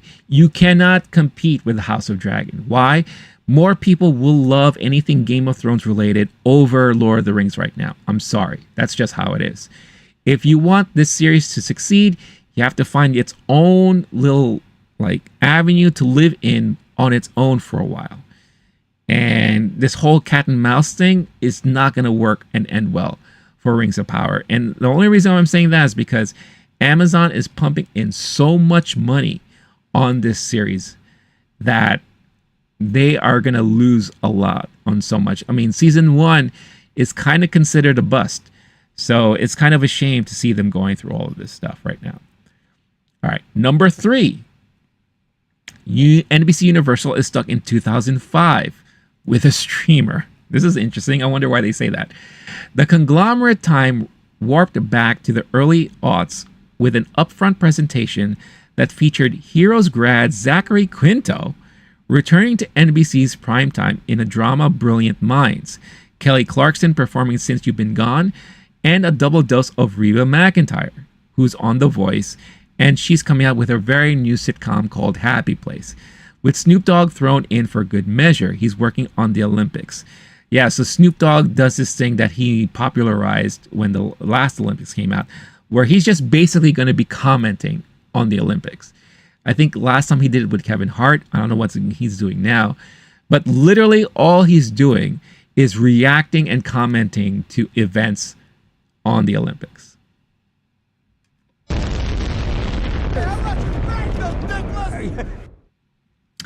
While what's old is new again for NBC, one thing that was starkly missing from the presentation, which gave a feature film Wicked the top billing, was a focus on its linear networks. Remember when cable mattered and USA Network was the most watched network rather than an afterthought? At least Seth Meyers didn't miss a beat.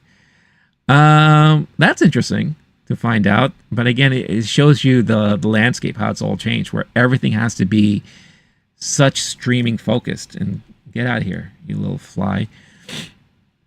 Yeah, so that's weird. NBC is in a weird spot right now, I will have to say. It's going to be really interesting to see what they're going to come up with in the next year, because I think they're kind of struggling, in my opinion. Fox, number 4, Fox prioritizes ownership. It's no surprise that in an era of walled gardens, when media companies are selling fewer programs to outside companies, the Fox is focusing on building up its own content.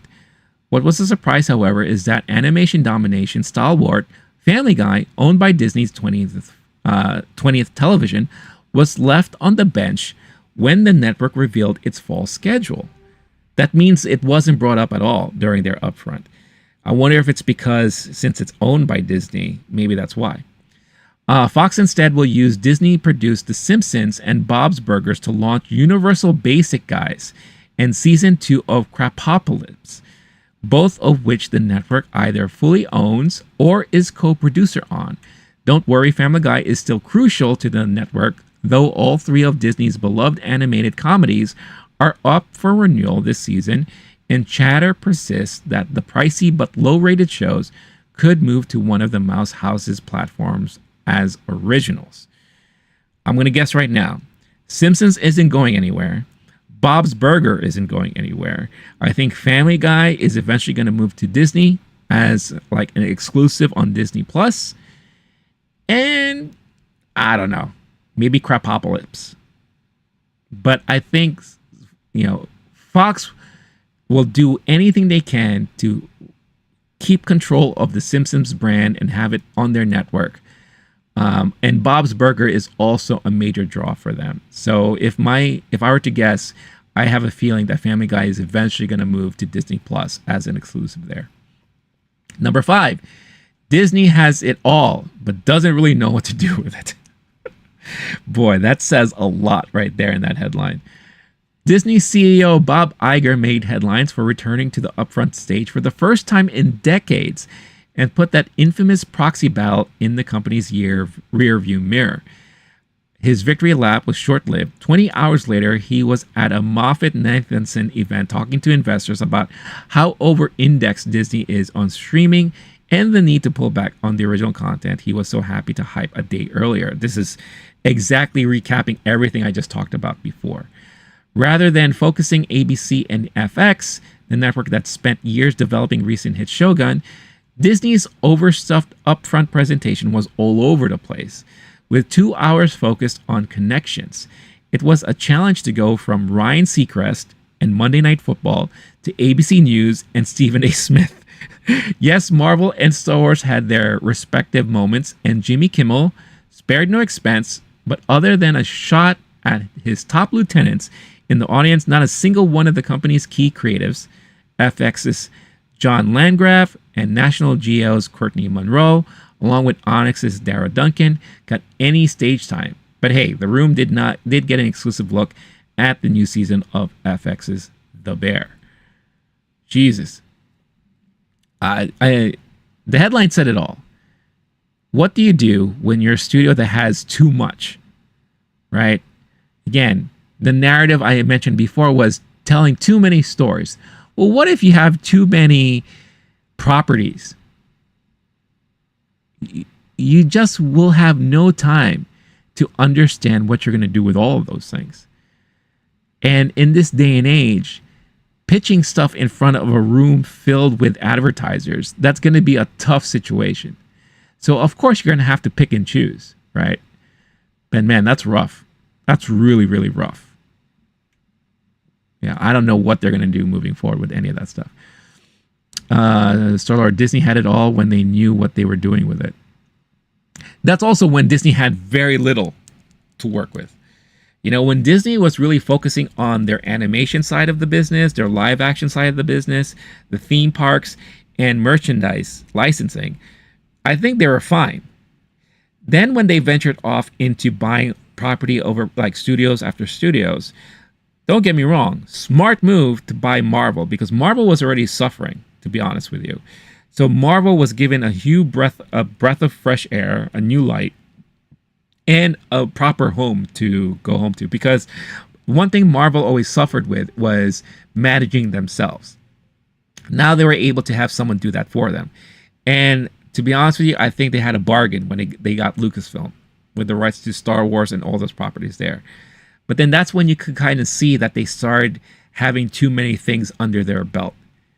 And once they started doing that, they kind of, I don't know, I don't think they knew what they had. They just don't know what to do with it all. That's why they kept throwing things at the wall to see what stuck, right? It's like they're cooking pasta. Like, all right, does this work? Will this work? Will this work? Will this work? You know, it's just too much. It's too much. You know, and it worked for a little bit, but you could see like the creaks are now appearing more so than ever, and things are slipping through the cracks.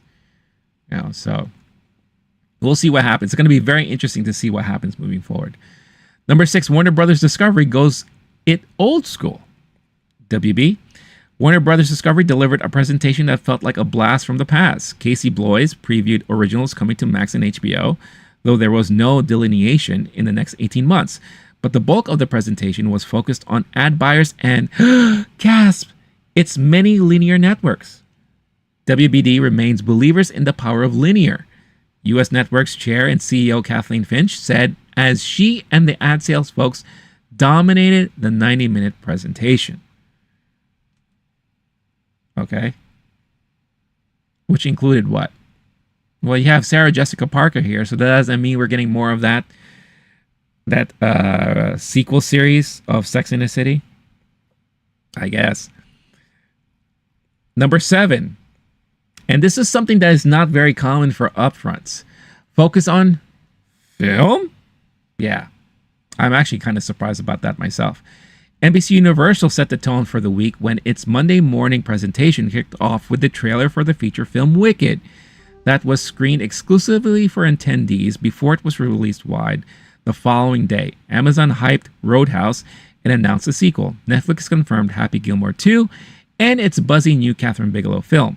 Even WBD, Warner Brothers Discovery, in its linear-focused event, kicked it off with a sizzle that prioritized features Furiosa, Dune Part 2, and Wonka. In the streaming world, it's all one ecosystem, and film components have now become part of the upfront norm.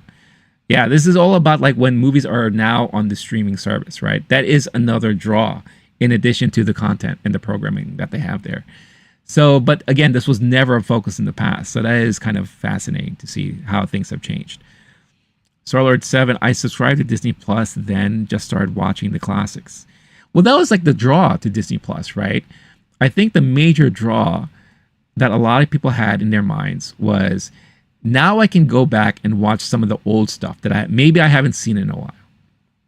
You know, some of the old Disney movies, the animated movies, some of the old Disney shows, the Disney shorts. You know, a lot of the stuff that I grew up watching as a kid. You know, I used to rent VHS tapes with a lot of the Disney cartoons on them.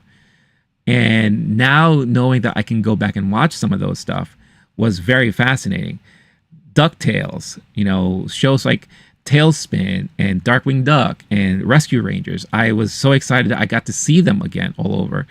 Knowing that they had the Muppets license, maybe I could see the Muppet Show, or I still to this day cannot see Muppet Babies, and that pisses me off. There's some crazy, unfortunate licensing issues because every episode featured some sort of movie clip or song that they don't necessarily own the rights to anymore. So it's frustrating that they can't figure that out. Or Muppets Take Manhattan. You can't stream that on Disney Plus because of another rights issue. But that was a major draw. And it was a bonus that we were going to get original content on the platform. But as I've talked about before, a lot of that has been very hit and miss. So it was for Obi-Wan Kenobi, but after that lost interest. Yeah. And even that, Obi-Wan, in my opinion, very promising, but ended up becoming meh.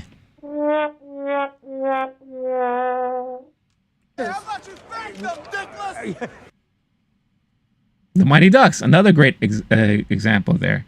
And then they tried to do that show, like that takes place now or whatever. I don't know how well that did, but I heard some people liked it. I don't know. Yeah, see, there you go. Even the new one was all right. They got back Emilia Estevez. So I thought that was pretty cool. But again, shows like that, they only work mainly because of nostalgia. Right? A lot of people have nostalgia for these properties. And number 8, where's the new stuff? Whether it's the post-strikes development pipeline not fully running yet, media companies pinching pennies, or a combination of the two, this year's Upfronts felt more than a little sparse when it comes to new programming. The Big Four broadcast networks and the CW promised 20 new scripted series for the coming season, which is up from just 12 last year, when the Upfronts took place 2 weeks into the writer's strike. But for the 4 years before that, those networks announced on average 25 new shows each year.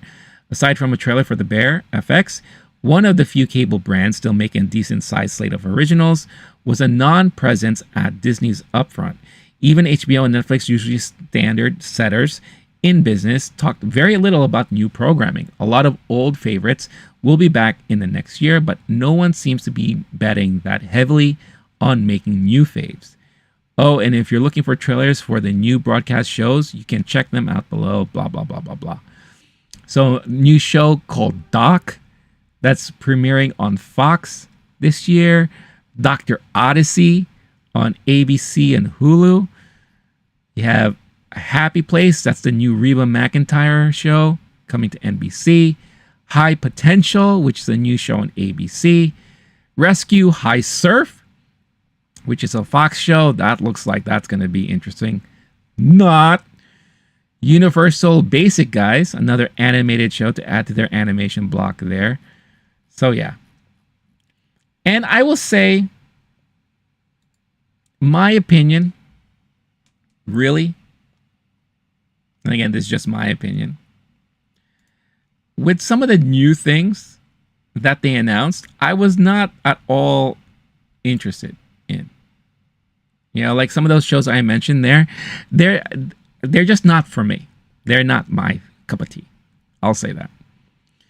Of course, the things that perked up my interest were the sequel to House of Dragon, season 2 of that, season 2 of Rings of Power, the movie-related stuff, obviously, because, even though after seeing the new Wicked trailer, the less I'm interested in it, if that makes sense. I don't know. I don't have very high hopes for that movie. And some of the ideas going around of some things that they had in mind. But outside of that, I feel like the Upfronts came and went with very little things to buzz about, which is rare because normally you'd be excited with some of the new stuff that they would mention. I remember back in the day when they would mention all of these programming, all of these shows, especially when CW was very heavily DC focused, right? ABC was trying to at least have a Marvel presence with Agents of S.H.I.E.L.D. or Agent Carter. There would be some new show. When Riverdale was first announced, I remember that was something that was mind-boggling to me. It's wait, you're going to turn Archie into a serious show? All right, color me curious. But and then with the streaming stuff, I feel like we get announcements for those things all throughout the year. So upfronts just isn't as big of a deal anymore. So again, I think it just shows you the change in the landscape out there right now when it comes to media and entertainment. And these networks, these streamers have to figure out a new way to attract advertising dollars. And upfronts, I think, aren't the way to go about it anymore. So in a way, kind of like the things that we are accustomed to growing up, things like, for example, E3, how that is such an old and dead premise nowadays. That, as we see, has gone away. I think the upfronts is going to be the next thing that may eventually go away and maybe morph into something else, because there isn't really a need for that anymore. We're not in the old school days of network television, where upfronts really mattered. So it's going to be a very interesting thing to see how much more things are changing year after year the more we go forward. But that's a little recap, a small brief recap of the upfronts that's happened this past week.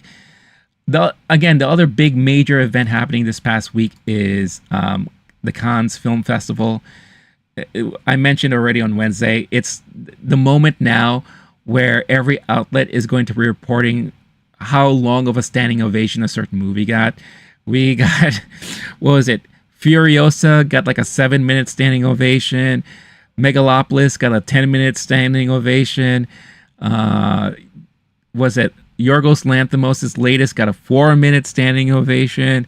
Who gives a shit? There must be a guy, a timekeeper, that the minute a movie ends, he's a guy like all of a sudden will hit his stopwatch once people start clapping and standing up. I mean, this is how lazy reporting has been in the entertainment industry, and it's funny. I just find it hilarious that those are like the headlines you would see.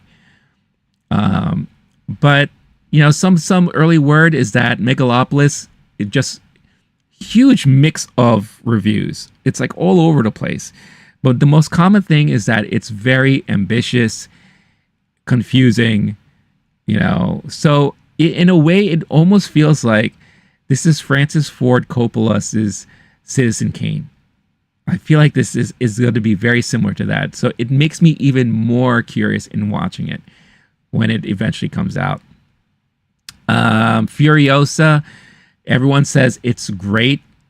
Not as good as the last one, as Fury Road, but still very entertaining. So that's good. So I'm looking forward to a lot of things that are coming out this year.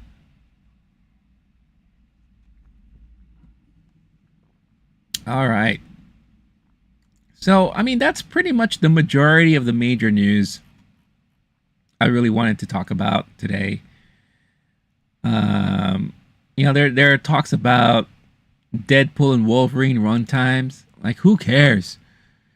I feel like these days, people either will care or not care about this shit. So apparently, the new movie is going to be 127 minutes long. So what?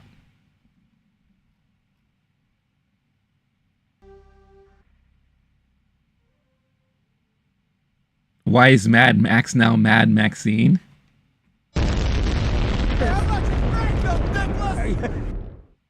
Well, to be fair, the title of the movie is Furiosa, a Mad Max story, right? Or a Mad Max saga or something like that. So it's in the world of Mad Max. So this is like a side story, right? To a character that a lot of people really liked in Fury Road. But even then, Fury Road, Mad Max himself took a major backseat. Wasn't he like chained up for most of the movie? Right? So I do kind of agree with you there, but I think for me, I don't care who the main focus is.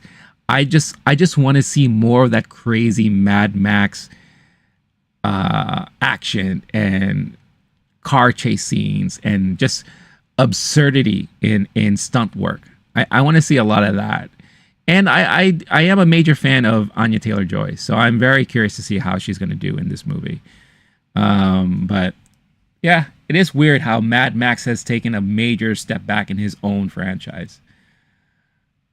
Um, I'm just reading what other news items here may be interested to talk about before I close shop for today. If you have any other topic you'd like for me to talk about, anything you want to mention, as always, feel free to do so. Let me know. Let me know.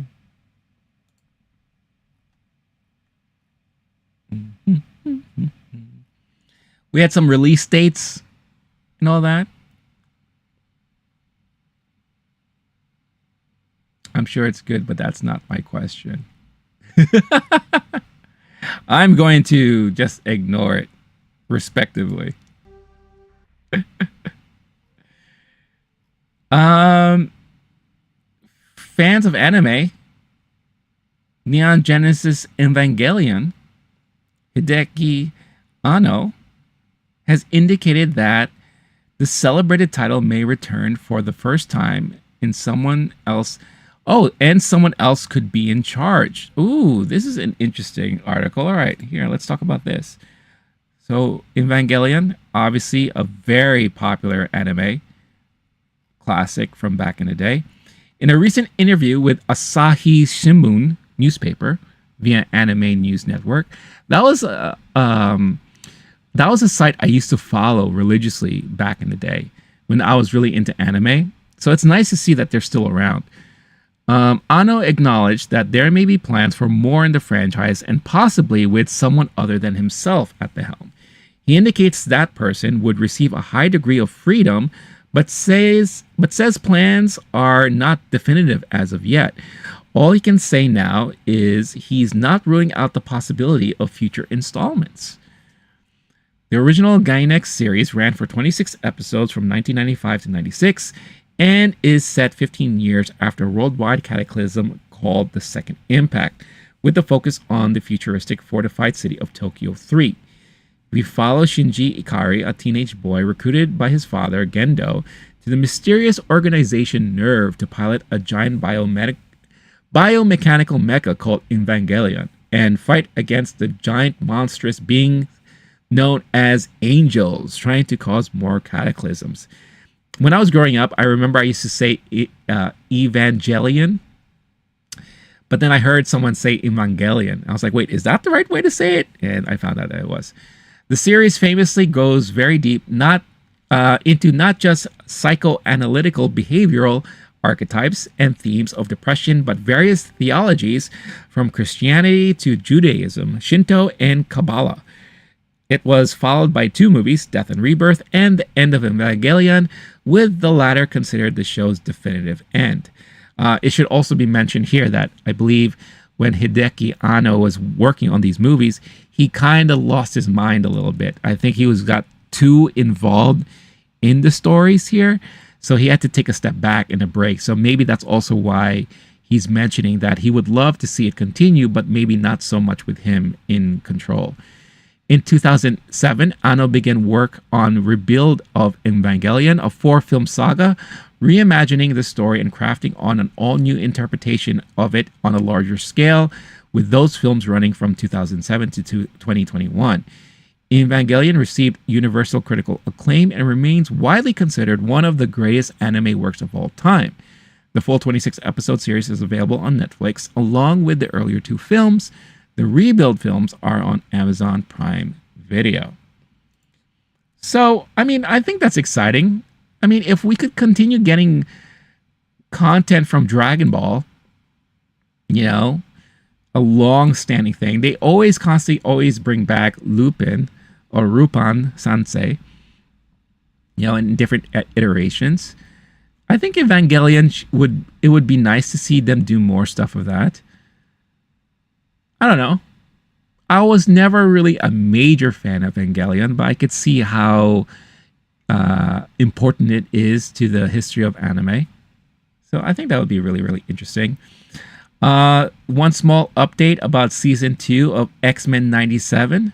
according to its producer. Again, Bo DeMaio is not currently employed by Marvel and Disney at the moment. He was the showrunner for seasons 1, 2, and potentially 3. So going here, the first season of X-Men 97 came to a close the other day, a hugely successful run for the highly acclaimed revival series, which Disney indicated has been their third most watched series of 2024, so far behind Percy Jackson and the Olympians and Marvel's Echo. What? How was Echo one of their most watched series of 2024? Am I missing something? Oh. A good bunch of critics and fans have hailed this as the best X-Men adaptation yet, and the finale sets up a tease of where the show could go from here. I talked a lot about that on Wednesday's stream, so if you want to see my thoughts on the X-Men finale, definitely I highly recommend you check out that portion of the show.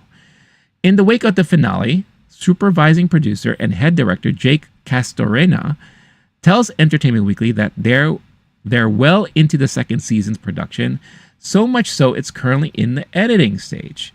A third season is also in early development, and Marvel Animation head Brad Winderbaum says there's pressure to continue the goodwill the show has generated so far.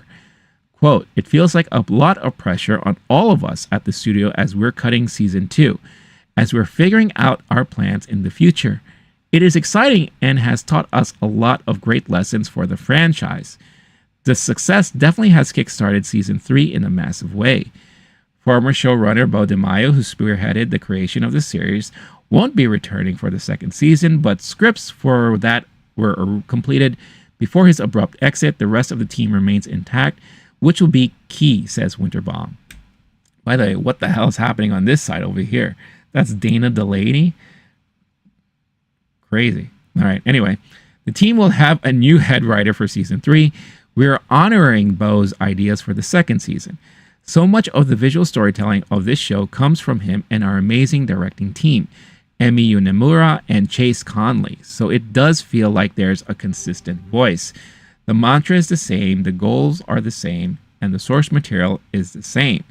As long as that's our guiding principle, that we're honoring the comics and the original show, that's the core to the creative pursuit. He also calls Castorena an amazing architect in his own right, suggesting he may be DeMaio's potential replacement. My question that remains here is, how horny will season 2 be? Because again, season 1 was extremely horny. Everyone basically wanted to get with each other. There was a lot of love triangles and relationships being formulated and broken and all this stuff. So will we still get that in season 2? Only time will tell.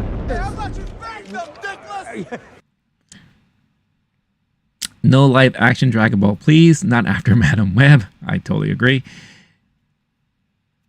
And trigger my PTSD. No, we don't want that to happen. We do not want that to happen.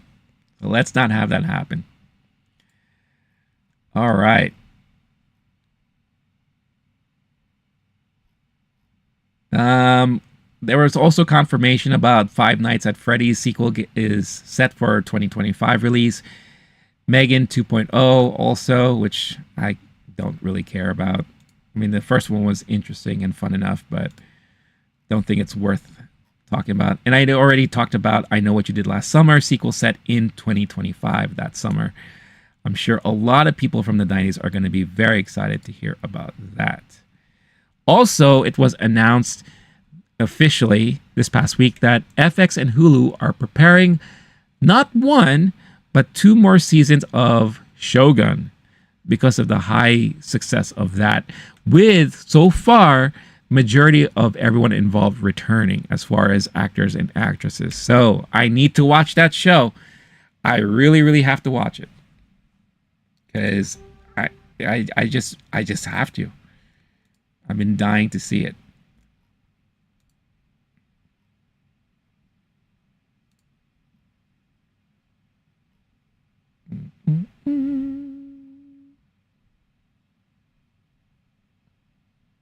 Dragoon!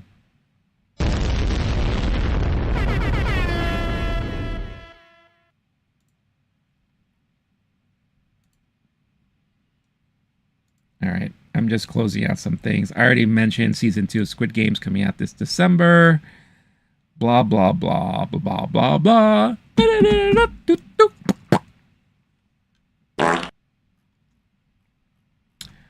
Oh, okay.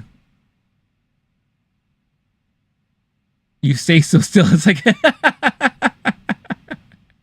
you know, a lot of my friends have told me that when I'm on like Zoom calls and all. Like I'm a very still person. You know, I also like to do this thing where, you know, if you remember VHS tapes back in the day, remember when you paused it, the video would sometimes look like this.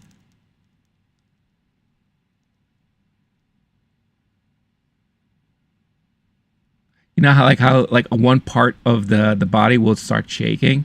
So imagine it's like I'm waving, and then let's say you just pause the VHS tape right now.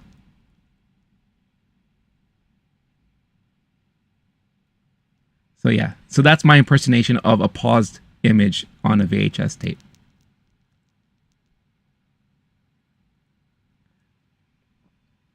One of many great impressions I do here on the stream.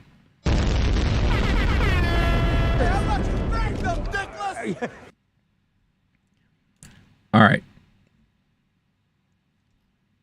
This will be the last thing I'll talk about today, and then I'll let everyone go about their business and enjoy their weekends. Do we care about Pirates of the Caribbean? Do we care about them coming back with more stories of that? I don't care. But I guess Disney needs this to continue somehow. And this time they are looking towards Austin Butler for the Pirates reboot. Austin Butler seems to be like the hot name, one of the hot names now. You know, we saw him in Dune. He's coming out this year in the movie The Bike Riders, which I'm actually looking forward to. Last year, we saw him in, not last year, but 2 years ago, Elvis. Made fun of his accent and how he couldn't lose it. And then he showed up in some other things. And his name loves to be popped up every now and then. But Austin Butler wanted for Pirates reboot. Not long ago came word that Disney Pictures was very keen to work with Elvis and Dune Part 2 star Austin Butler. At the time, it was widely speculated that they wanted him for their live-action adaptation of the 1997's animated classic Hercules. Now a new report at Disney Insider, or Diz Insider.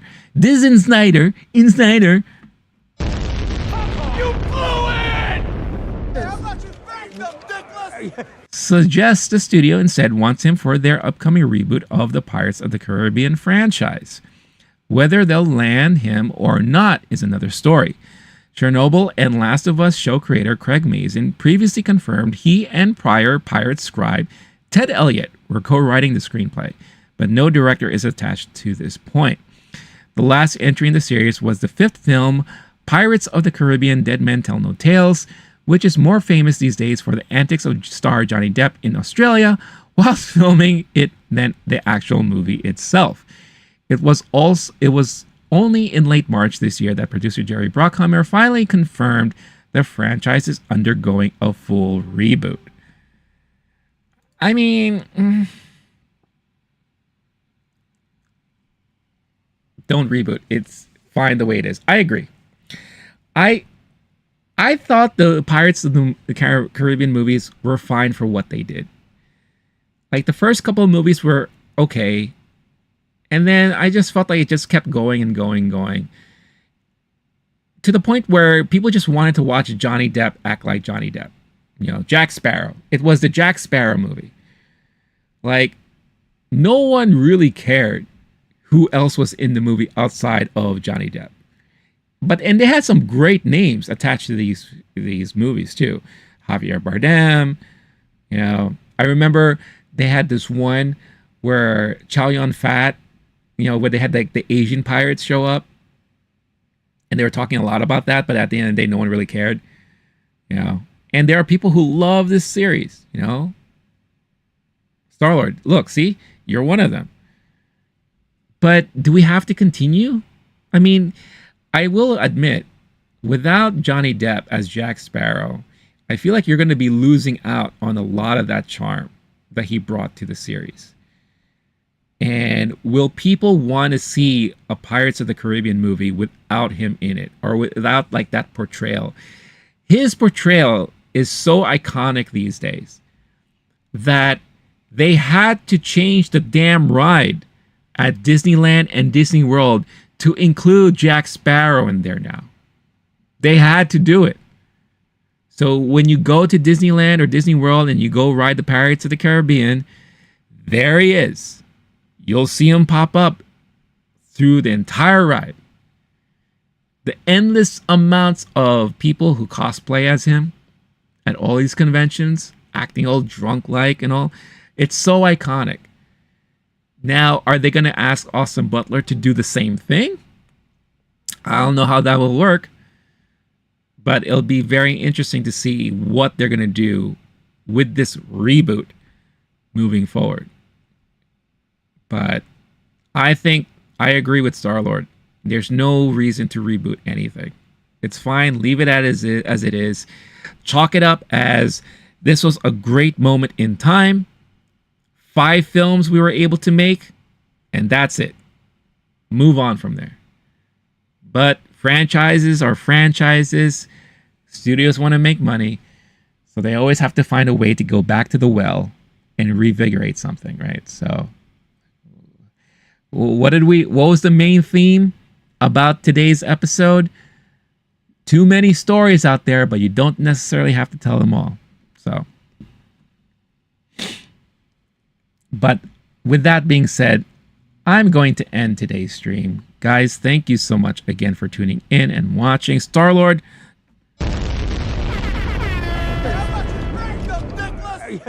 as always, a pleasure to have you here on board.